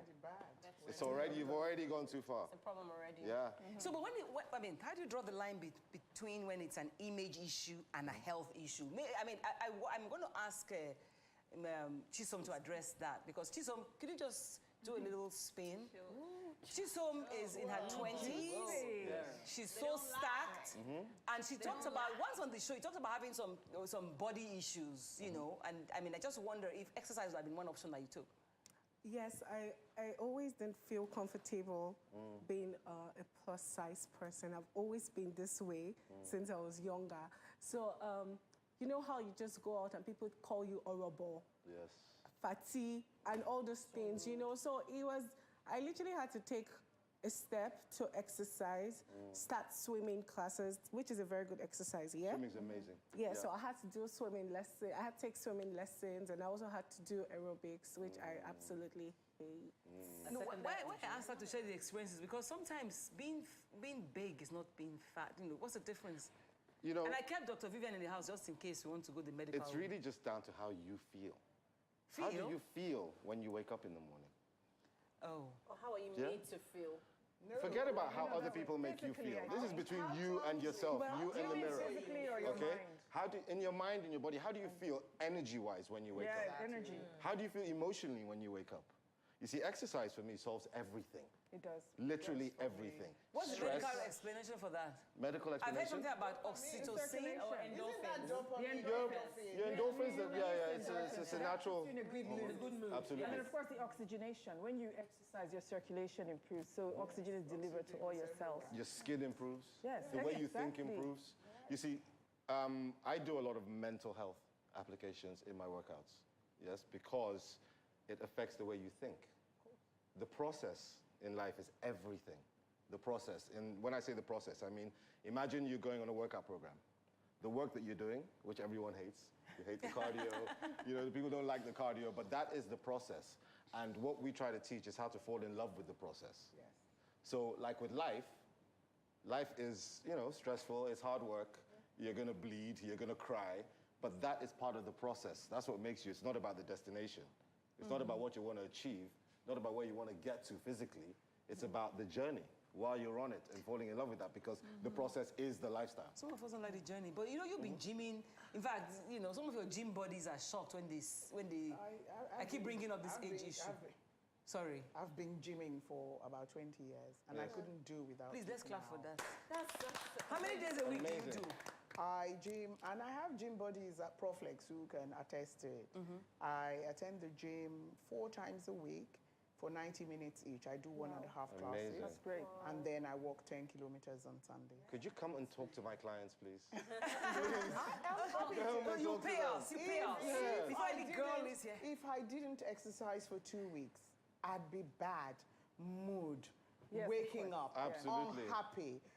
This is my... But did you start off at the one? As That's exciting. a lot for me. Sorry? Did you start off doing the 1.5 hours that you're doing now? Oh, How well, long did you start? I like what Margie said.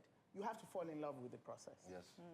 You have to find what you do that you're happy So you have to make with. it interesting. I joined the And gym and I left. interesting. And the reason why I left was because I felt the guy was pushing me too hard. He pushed me to the point I felt like if I did anymore, I was going to die. Because he told me, I started off like on the treadmill, he was like, that will warm you up. And then the next thing he was like, let's go downstairs and do all the things. No, was this after the first baby or the second baby? First baby. Okay, so what are you And doing then I now? wasn't- You are not going to the gym. I've not started yet. And because it's a lot, to be honest. Like, he made me push those very big tires, and I was pushing it. After I finished, he's like, start with the ropes. At some point, I felt like my heart was caving in. I was like, stop. He's like, that's when you should do more, do more. And I'm Is like, that when do you true? know when to How do you know stop? when, yeah. Yeah, let me point something out. I mean, I think exhausting yourself is not always the best thing, even though I do also teach people to push yourself.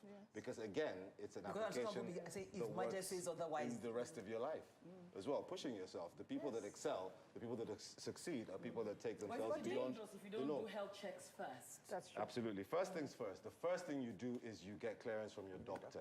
You go see your doctor and you get the go-ahead How to many start people do that? exercising.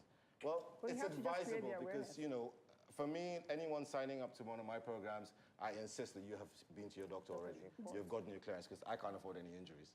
Do No you lawsuits, please. necessarily have to go to the gym if you eat healthy and properly? This is where I was What going he to get showed to. us today, do we have to do Yeah, that? this is what I was going to get to. You know, what you've seen today. Did you hear the end of that story? Sorry, say that again. Because I have a child who says that all the time. That says she what? said, do you necessarily have to go to the gym? What she meant is, do you necessarily have to exercise? Because she finished it with, if you eat healthy. If you eat healthy. Yes. Okay, well, I understood that as you're going to the actual gym, the physical process of going to the gym. And that is a barrier that people create for themselves. You know, the gym is something that requires membership, it requires a journey. You have to get up, get in your car, sit in traffic. This is Lagos. It's not a joke. Going to the gym can be an all-day affair if you know, go at the wrong time. So what I've taught you today, which is body weight exercises, things you do in your bedroom, in your home, 10 minutes, 15 minutes, things that you can incorporate into your busy lifestyle if you are a busy person. And that's me, because I don't go to the gym. I work at our Absolutely. home. One of the reasons, I tell you, so anyone tells me that they want to start working out and I'll start on Monday, I'm like, why can't you start right now? But people are Why going can't you this start tonight? personal trainer line. I have a personal trainer. I have a trainer. Oh. I work with a trainer. I don't do... I have to push myself. What are you training? I like training my mind and training my body and also understanding what my clients are going through as well. There's no point in me shouting at you saying, come on, give me 2 more, if I'm not willing to do that. I have to be willing to do the work myself, so That's interesting. I train myself. I prefer going to the gym and classes. I like the Why? company. Because it's accountability. It motivates They call you. me up when I don't show up. Yes. And I love the interpersonal relationship. Carry people with you on the journey. And I just Yeah? love that. If you're starting, you talked about starting next week. I yeah? just love that. Tell people. I live in Aja, and the gym is in Lekki. Excuse so me, you it's started. in my mind. Okay. Excuse That's me. why we like to start. It's already started. In your mind, you start. It's in my But mind. tell people, all right? Make people, you know, Accountable make to people, people. watch you. Yes. Your progress. You And can have monitor. So, did you go expectations. today? I didn't Yes. see any of your posts today. You didn't post any gym pictures today. Yes, I There's have all a that- competitive streak, Yeah. so I have to work with people. Mhm. Whatever exercise I'm doing, if I'm doing it at home, I feel stupid. Like, what are you doing? Like I'm squatting, I'm doing squats, and I'm looking at myself in the mirror. Oh, it's working. And I'm like, okay, so let's move on. This is about beauty, right? It's about So, beauty. how does exercise connect To beauty. to beauty? Tell me. Okay, I'm asking you I'm guys. doing sorry. I'm asking. I can tell you, but I want to know your opinion. Okay, the thing is body beautiful. Yes. Now we've thought about the things that we're insecure about. And for most women, I don't know, for me, it's my stomach. It's my tummy. It's Okay, let's the wait. problem areas. It's her tummy, it's her tummy, Yes. it's her Yeah. tummy. My cheeks. Your cheeks. No, I can't talk to Anything doctor. Some of my older Sissy? clients, it's their arms. Yes. Up around. The That flabs. that you can't clap with. Yeah. The flabs. Have mother arms. Have you worked with women that have had kids and then their tummy went back to before? Absolutely. Please, what's the Absolutely. magic? Because this belly, I've been struggling. This The magic is is real. in what you eat. The magic is in the kitchen. No matter what you say, what you put inside this body. You cannot out-exercise a bad diet. You can't. That's what I wanted you to say to her. You when she cannot said out-exercise a bad diet. you cannot out-exercise food. No, you were saying, Yeah. I said I've had 2 children and my stomach is flat. did you go for surgery? No, I didn't. Yes. Exercise. Lifestyle. I had a Exercise. C-section, so they say that. No, when they you always have give one- that That's an excuse. excuse. Okay. But she won't believe me. It's an excuse. excuse. But how do C-section people manage the process? It's Well, you different. have to get clearance from your doctor Let the as well. Yeah. Let the doctor Because there's a decide when time you're frame. fine. They say when you've healed It's a different time completely, frame. Yes. then you can start the abdominal exercises. Oh, but then there's this thing, there's this band when you have a child, there's this band, it's not supposed to hold your tummy, but I think it's supposed to support the stitch. But I noticed that when you use it, yes, once you use it, the minute you come out from a surgery and you're giving It's a giving it, compression band. yes, it helps you. So I used to push myself with that. I would, I'm 3 months post, so I'm trying, I know. But then again, I used to. No, you're Thank doing you. well. You look good. You look good. I push myself by, sometimes I start off and then it's painful and I keep going. And I noticed that when I'm like 6 weeks, people are like, you look good. I'm like, it's that band, because God knows I'm not doing The any band exercise. works. So that You know what? band I works. use them personally because it's promoted in America. It's called the Belly Bandit. The day after you So have had your your baby in baby, America. We should I find didn't say you. that, so... Because I didn't use band. I had my baby in Nigeria, CS, 7 years ago. use wrapper. It's the same principle. Oh, okay. You know, because I used it from the day after I had my babies. I would use it for 8 weeks, non-stop. You only take it off to have your bath. And it trains you. It does. It Okay, really yeah, we'll works. take a break here because I just want to understand why we are so focused on what we look like. Why? Competition is a competitive spirit, Let me take a break. I think. I'll take a break. I'll be right back. I feel a lot more beautiful and sexy since I became bigger. So, because when I was skinny, I didn't feel that. I was a 32A when I got married. Now I'm a 40E. And I like it. I don't want to lose the breast line. So, the bust line. But you see, a lot more women are challenged with that whole, I'm not beautiful unless I'm slim or skinny. And like you said, more of your clients are female. Why is that? Why do women feel that they're not body beautiful if they're not slim? Society has created that. What is the standard of beauty in magazines, in movies, in everywhere you look, everything around you, the models, you know, it's in your face from the moment you become a teenager, maybe even earlier. Models as well. No, Yes, they are, but again, that's as a result of body shaming. Okay. Do you understand? They've had to come out and take a stand and say, no, this is also beauty as well. You know, this should be the norm of beauty. But the reality is, it isn't. I think the fact that they qualify it as plus size shows that it tells you everything. Yes. Exactly. Do you feel like a plus? I'm going to put Maji a bit on a spot here because I know in the past couple of years there's been a lot of talk about your recent divorce and the fact that your wife says she changed color because of you. So body image is not something you made her. You know, can people make people do stuff? Sorry. No, it's fine. I don't think anyone can make anyone do anything. You know, I think it's on you. And I think that as a grown-up, you should be responsible for your own actions and take responsibility for your actions and your choices. We are all here as a result of our choices in life. I think that if you take care of yourself, take care of what you eat, look at what you eat, be mindful about what you eat, and exercise, not because your doctor told you, but because it feels good. There's a reason why we progress when we exercise, why we get stronger, why we get better when we work. Yeah, it's this whole thing in Genesis. Go and work the land. And you'll get reward. You work your body, you will see something. You will because it makes you stronger. You're less likely to get sick. Things like that, you know? Your immune system drops when you don't exercise. You don't feel as good. How do you feel? I understand it when people say, oh, you know what, I'm comfortable where I am. But how do you feel? When you climb a flight of steps, how do you feel again? I don't exercise at all. I have a tape at home that I do about 30 minutes a day for 3 days a week. But I need to do more. You need to do more. Yes, Absolutely. especially the weight around my stomach is the one that's dangerous. What Maji says yes, so I need to do more. Because, you know, I mean, I've always, like, you know, been health conscious.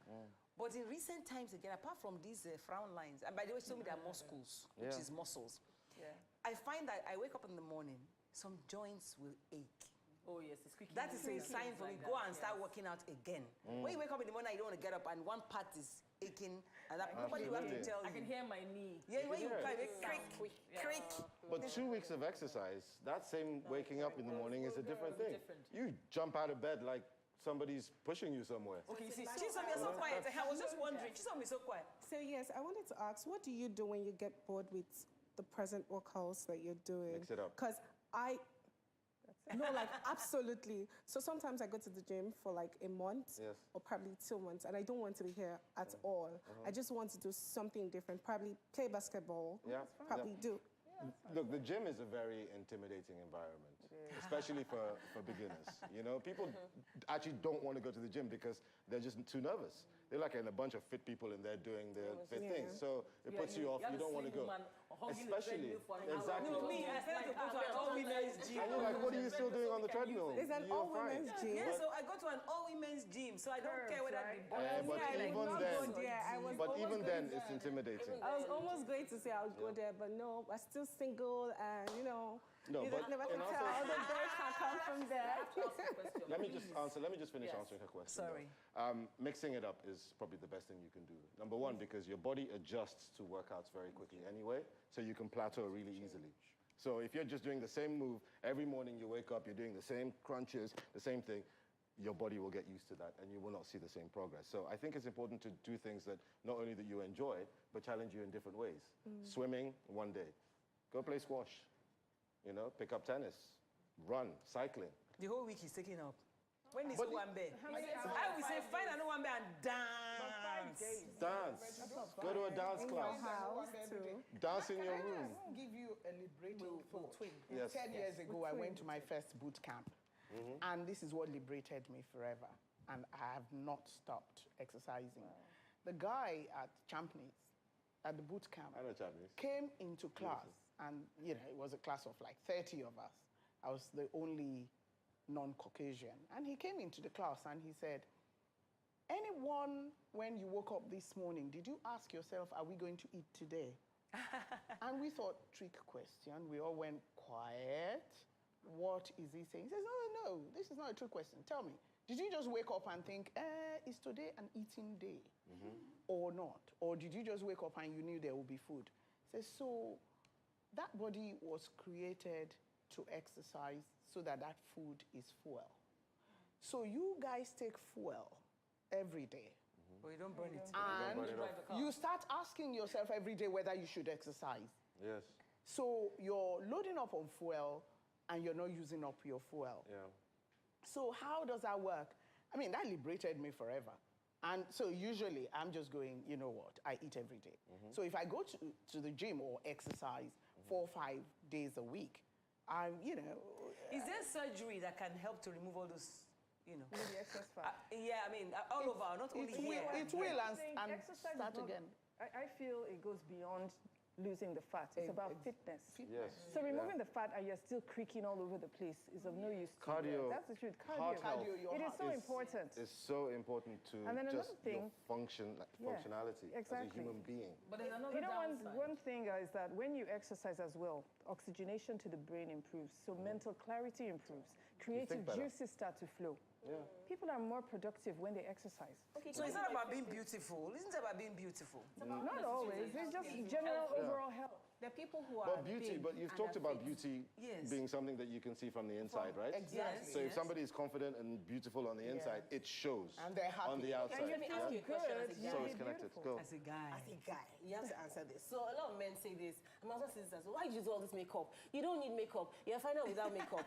And I'm just like, you're fine out without makeup. I like makeup. I like the way it looks on me. I don't do it every day, obviously, but I'm just saying that. Why does everybody say that? But at the same time, people appreciate it when you do makeup. So there's something good about it. Is it that they just don't want you? You don't want me to do makeup. I beg, so other people will not be looking at me. Okay, in you know, the what same is vein, it? why do men like yellow women? Okay, but wait. What's Look at you your as question? black as Hey, black. why do you keep Your saying, question. when you look at the face, No, I want to I know, mean, what's it's a the man, beauty asking question?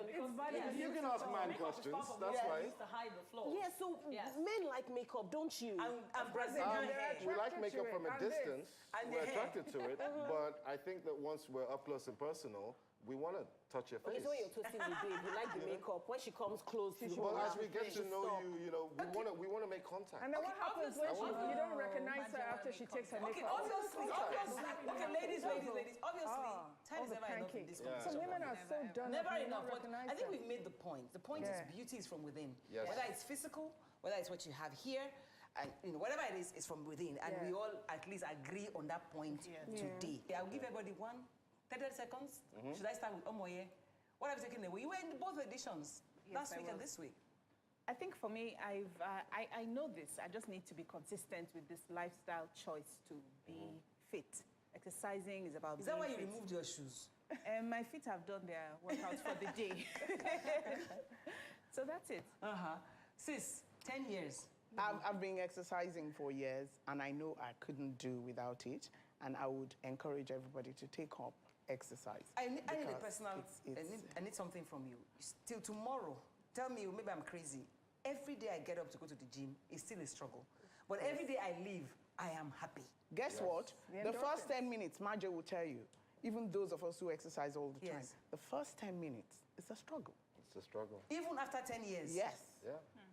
And then in the Even for you 15th, too, in the 15th minute, the rush comes. The rush comes, Thank you. and you can't start. Stop.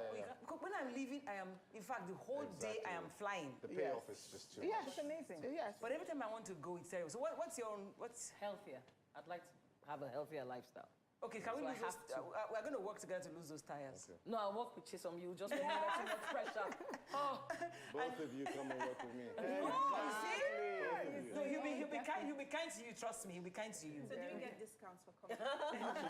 Oh, great. You're on air now, so take that back now. We'll see you. I will give them discounts. All of you. All of us. At least we can consult, even if we were. No, come and inspire them. And Vivian? Well, for me, if you love yourself, you do things to make sure you're healthy. So that would include exercise. Because see as you be so on point hair. It's not vanity. On point belly in. I like on point belly. On point belly. Everything. I work out. I take care of myself because I love myself. All right? And it's like after each child, I decided, you know, I'm going to go back to what I was beforehand. No, thank you. Two are enough. School fees. I like that. What about you, Chisom?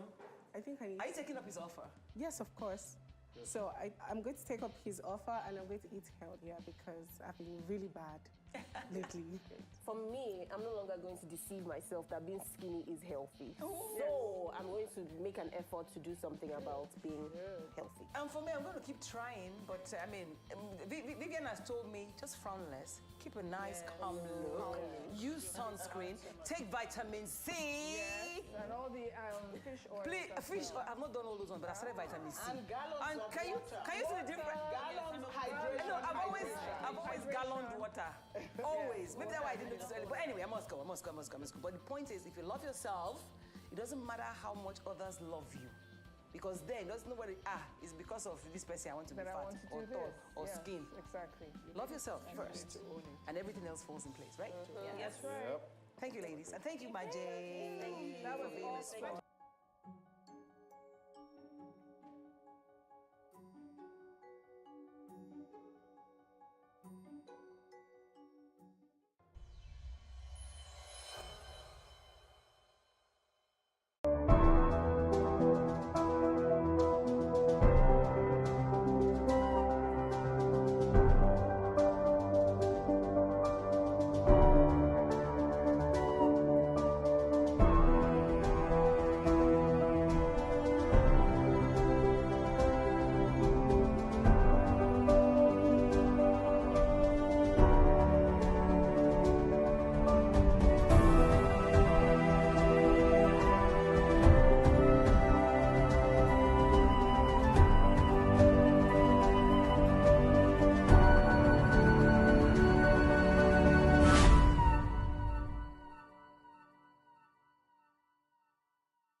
Hello and welcome. I am Emmanuel Olububukun and this is a news update.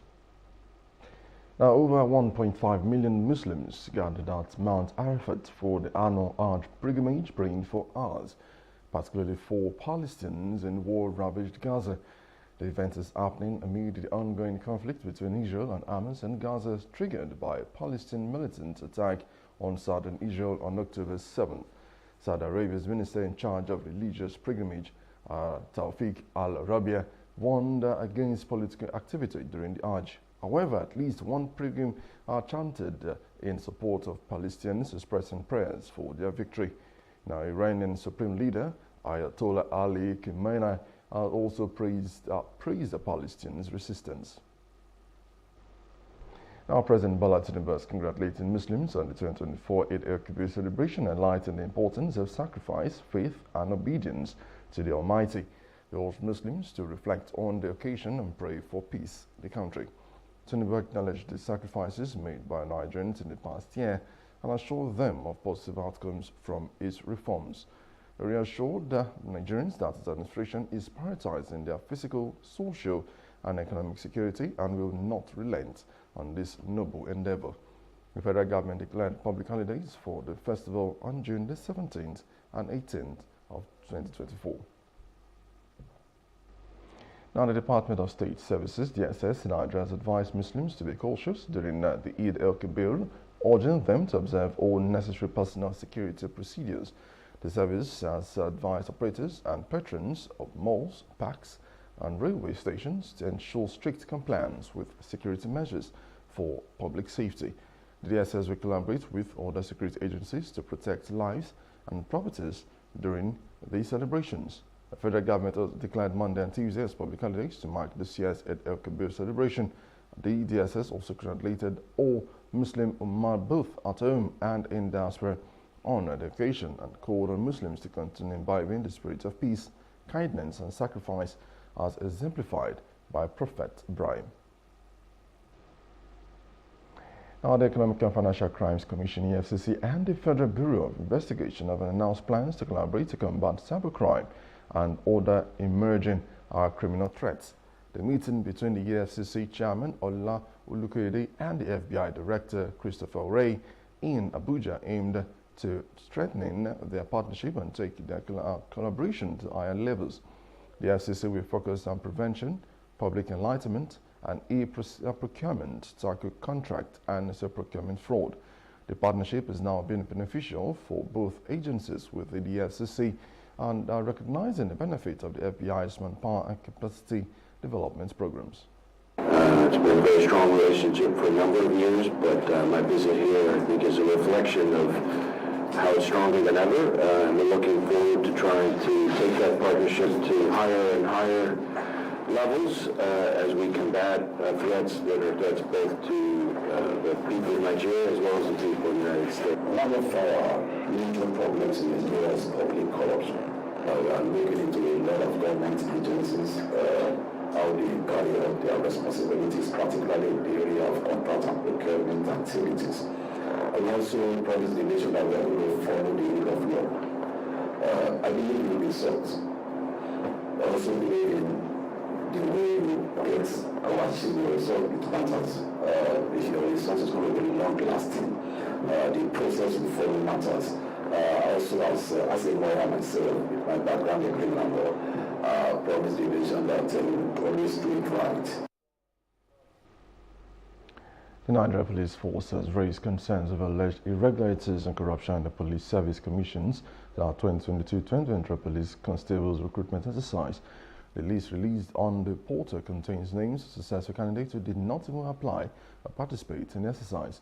The Police Service Commission has now been accused of financial dealings and corrupt practices leading to unqualified and untrainable individuals being shortlisted. Now, the force has called for a transparent and credible review of the recruitment process, aiming to recruit qualified, competent, and productive individuals. The Police Service Commission and the Office of the Inspector General of Police have now been at loggerheads over the recruitment process. Now, Nigerian teenage girls allegedly trafficked to Ghana for prostitution have returned to Nigeria, according to the Nigerians in Diaspora Commission, NIDCOM. The girls, mainly from Imo State, were rescued in Ghana and arrived in Lagos. They were accompanied by representatives from the Imo State government as the girls were lured from Nigeria to Ghana by a nameless man who has been arrested by the police in Ghana. And the girls were rescued by the Nigerians in Diaspora Organization, an umbrella association for Nigerians living in Ghana. And the NATCAM boss described the development as heartbreaking and asked the National Agency for the Prohibition of Trafficking in Persons to take over the matter. Now, the Nazmin Club international chairman has urged the Nigerians to adopt the habit of a free blood donation to help those in need. Now, during a visit to the Wuse District Hospital, members of the club international Club ST chapter donated blood to the hospital. The event, which falls on World Blood Donor Day, aims to raise awareness about the importance of blood donation. Now, the gesture is seen as a way to show love to humanity and to also give freely what God has given mankind. The donation is part of the club's mandate to give back to humanity. So we said, okay, let's do somewhere new this time around. Let's go to where our impact can be further felt. When we came, my people were already, they are slow. But they took their time to explain that they are not slow. They need to do like the CMD said, they need to do proper screening. And they took their times. They did all the screening, hepatitis, they did HIV, they did a whole lot of screening. And that's why we initially thought it was slow. But it's not a slow process. It's a very, very detailed process aimed at getting the best blood. Now, the Wuse District Hospital's medical director has expressed satisfaction with the gesture, stating that free real blood donation would significantly save lives.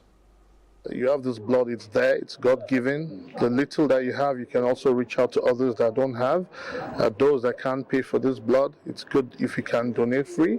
And of course, for me, I always say the little you, from what you have been freely given, also freely give. That's what the Holy Book teaches us. So, and that's why we're here, and we will make it a continuous thing. It will be on a long stretch. It won't just be for a short term. For men, there's nothing you're doing with the blood, just throwing it up there, you know. And the reality is, if you donate, the body has a way of always replenishing it. So it's a win-win for everybody. You don't know who this blood is going to go out there to save when the need arises. So I agree totally with him, and I love the initiative, you know. And I hope that you'll come back to Wuse.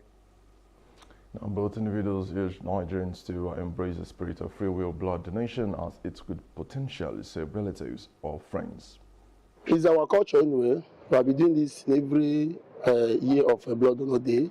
It's our culture, and we believe that we fought for service to humanity and to make sure that the organization flows very well. So donating blood in any hospital or any parastatal is to save lives. What we are doing today is not only in Abuja chapter that are doing it. All over the world, they are doing it. If you go to America, Canada, South Africa, Turkey, we save life and we help. We do a lot of things, humanitarians. That is how we are being known. Now we're going to a quick commercial break, and when we return, the news continues.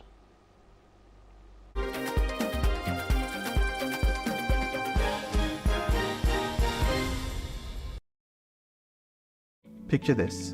You're sitting at a table, ready to indulge in a mouth-watering meal. Stop. For many of us, it is hard to resist the temptation, especially when it comes to enjoying a juicy beef dish.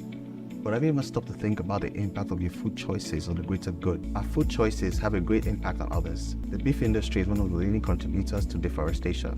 As trees are cleared to make way for cattle ranching, it not only disrupts the delicate balance of ecosystems, but also contributes to climate change. We can make a difference with our choices. It does not mean we all have to become vegans overnight. Imagine enjoying fish and poultry a few times a week, indulging in beef just once a month, and filling our plates with plenty of plant-based goodness. Every little bit counts. And even small reductions in our intake can make a huge impact on the climate. By making smarter food choices, we're not only taking care of ourselves, but also the planet we call home. Remember, the choices we make today lead to a better tomorrow. This is the Gang Reality Show, Season 4. It's the Chop Life season. Bet me, you will love every single bit of it. You know how we do it every year. lots of whooping prizes that will make you drool. You will wish you are even a part of the Chop Life gang. Dondo is an experience you don't want to miss. And the winner goes home with a car, a cash prize, all expense paid trip, and of course, a movie deal. A 30-day TV show that I can promise you will not want to miss. It's going to be showing on your favorite channels. And guess what? The winner takes it all. It's the Chop Life season!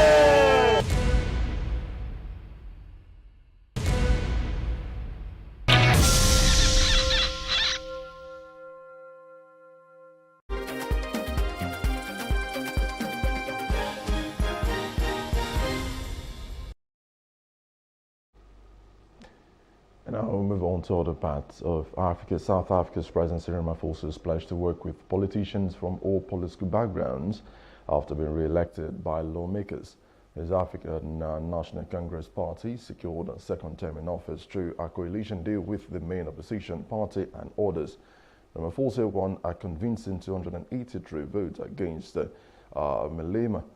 Against the surprise candidate Julius Malema, leader of the far-right economic freedom fighters. The ANC lost its 30-year parliamentary majority in a landmark election 2 weeks ago, and the parties now will regovern South Africa in its fourth national coalition where no party has a majority.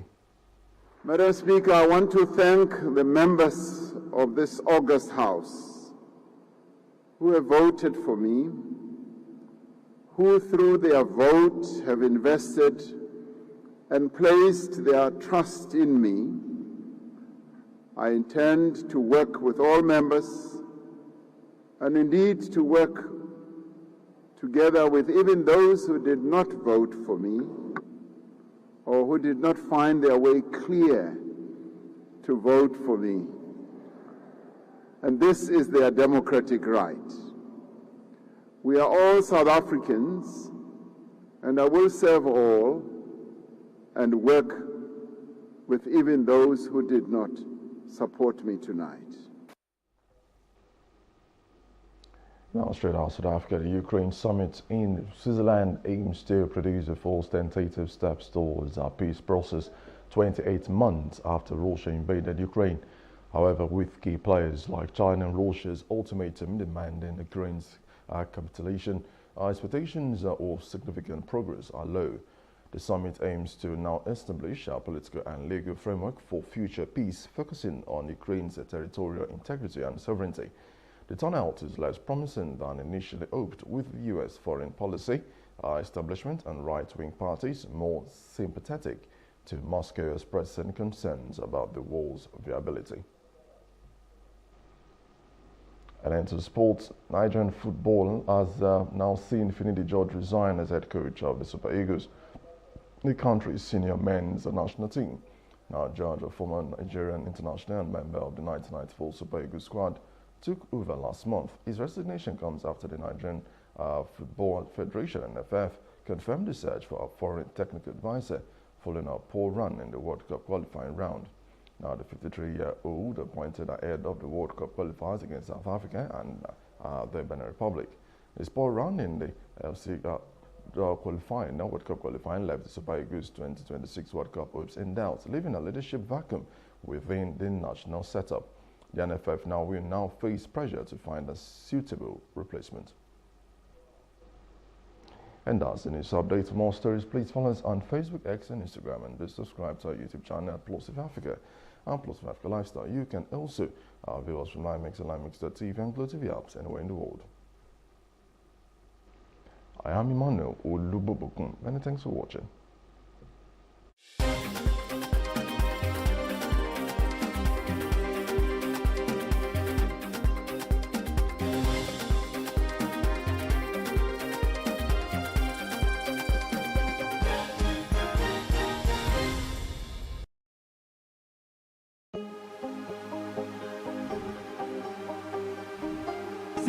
I will take you through this amazing lesson today.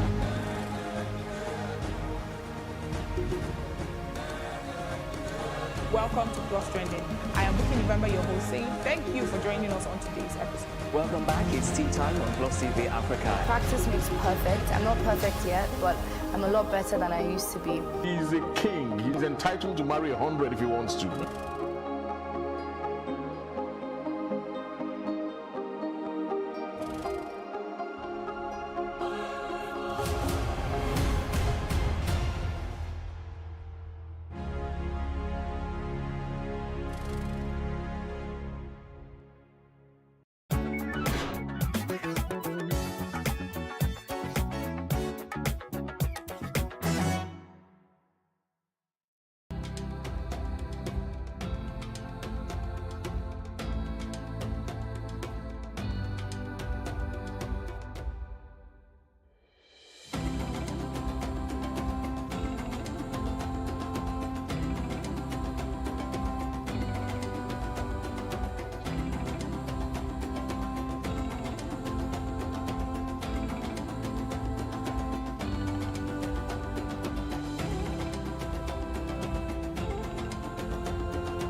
I looked away and tried to imagine Mama's reaction when I told her about Gozie.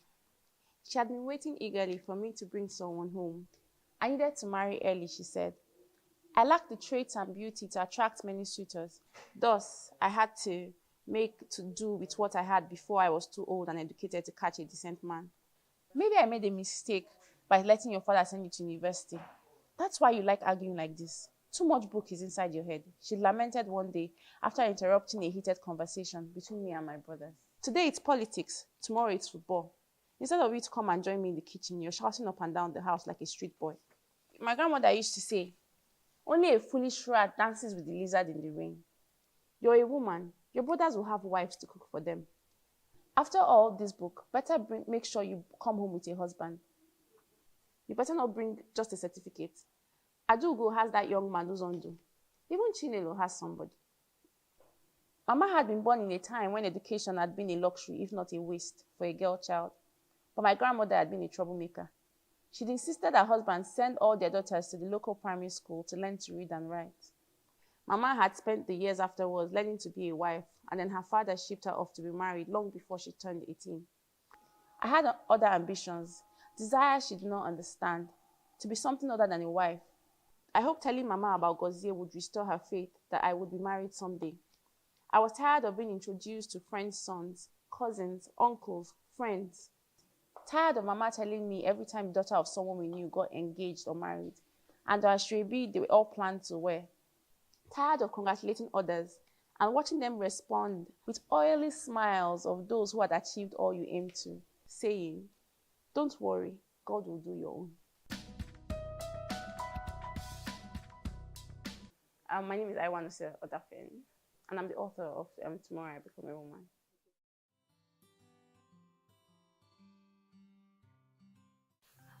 Growing up, my parents were very big on reading, and my dad would buy me a lot of books. You know, my mom made us read academically, like she would always make sure you had to. But then my dad would also like buy me Charles Dickens, just like a lot of the classics. My dad made me read them, and I just loved reading. And it got to a point that I started disturbing him to buy me books, and then he would we had these book shopping days where we'd go shopping for books together. And once I finished reading the books after a while, I'd go back to him again until he got tired and he was like, "Leave me alone."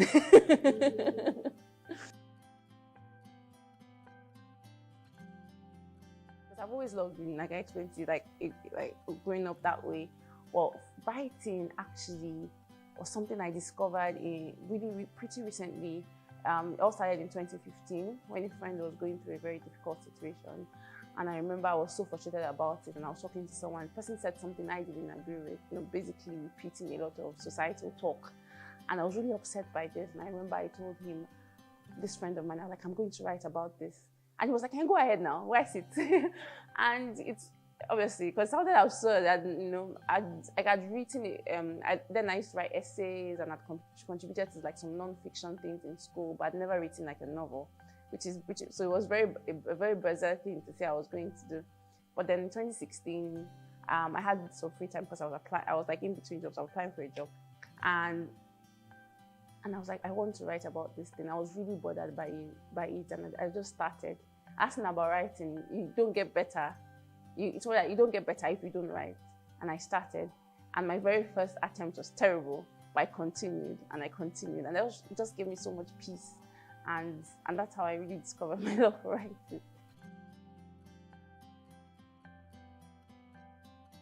Oh yes, definitely. When I attended the Purple Hibiscus Writing Workshop in 2019, at that point, because I come from a very finance background, so I studied accounting, like MBA, like everything was just very finance, consulting. But it was the first time I was actually surrounded by writers. Like everyone around was actually a fellow writer that wanted to write. And just to be honest, I think we really underestimate how much just reading other people's works, so when you actually have to workshop each other's works and just reading and being inspired, like wow, more people are writing, and just listening to other people's experiences. And I remember also a lot of the tutors at the workshop were also very insightful. Just little things, nothing about writing, you never know what will change. And I remember at that point I had a draft for my novel then, and I was stuck and I didn't know what to do. And I remember Chimamanda, who was in charge of the workshop, said that particular session I was in, she said something around, sometimes you're writing and then you're so focused on your agenda and you forget to tell a story. It sounds like a very simple advice to a writer, but then it clicked that was what was wrong with my draft.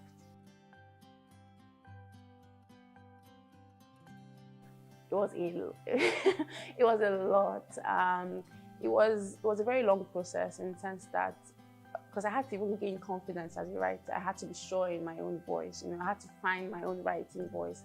But it was such a learning experience for me because I learned so much, not just about the subject I was writing on, but also about myself. Because several times I had to interrogate some things I'd accepted and some things I thought were normal, because I had to also think back over my own experiences to reflect them, because I really wanted the novel to be a true reflection of society. I wanted everyone to be able to see themselves. So I'd talk to friends, and then I had to even interrogate myself that, is this, why are you comfortable with this? Why have you accepted certain things as normal? So it was a very insightful experience. And it also taught me a lot about betting on yourself, because it's so easy to give up when you're writing as a writer, and because you get no's, there's so many like, why are you special, but it really taught me resilience. I stopped so many times and I kept going back. The first draft took me about 2.5 years. Yes, so I started writing the first draft in February 2016. I had a draft by September 2018. But then I had to keep editing, and I had something close to what is published now by 2020. Yeah, so it was a long process.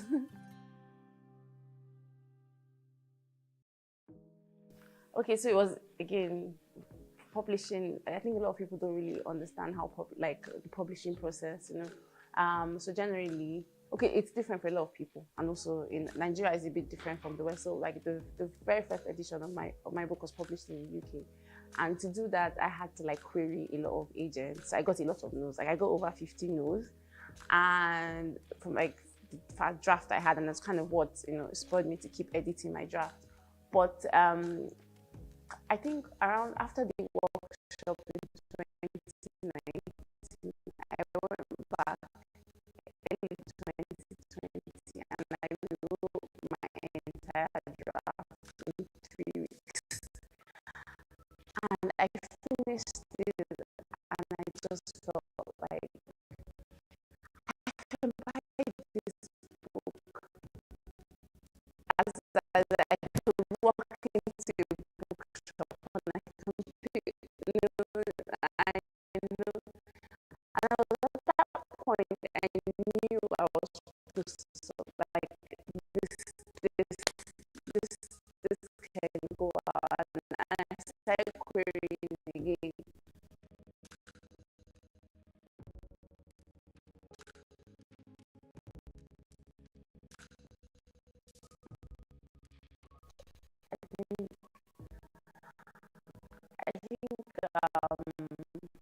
one thing people don't prepare writers for is actually rejection and the reality of publishing.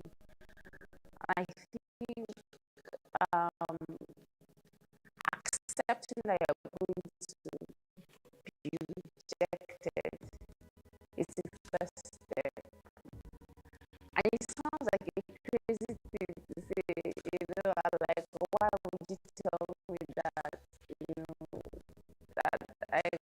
that's the defeatist mindset, but then that's the thing, you're going to be rejected. But then, most of the time, all it takes is 1 year. And it's about not stopping your work. Just keep writing.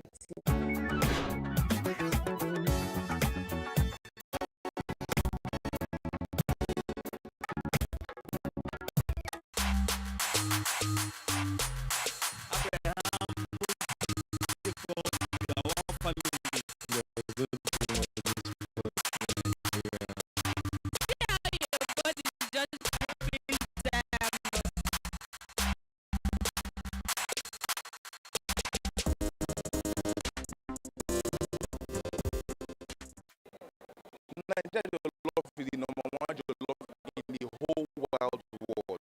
To be honest, I've not tried Ghana jollof, but I think Nigerian. But no, I don't think Nigerian jollof is the best, the baddest.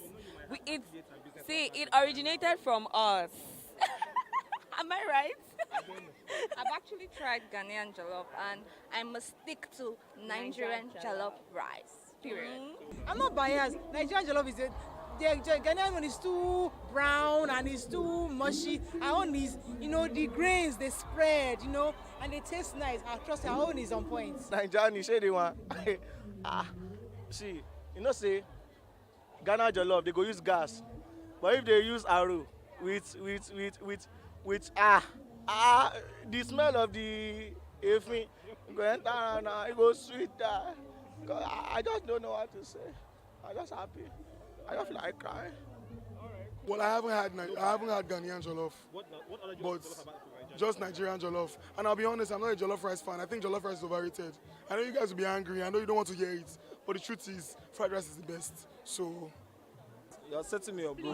Nigerian jollof is just name. Nigerian jollof. Nigerian jollof. Nigerian jollof. Because you're looking for love. What's going on? Talk your own. She won't go beat you.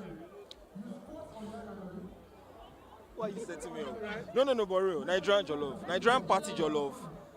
Bottom pot. That's almost burnt. Almost burnt. Burnt, where you scrape it. But it has to be the rice that hasn't burnt, that hasn't darkened yet. So it's not bottom pot. That flavor. Any day, Nigerian jollof,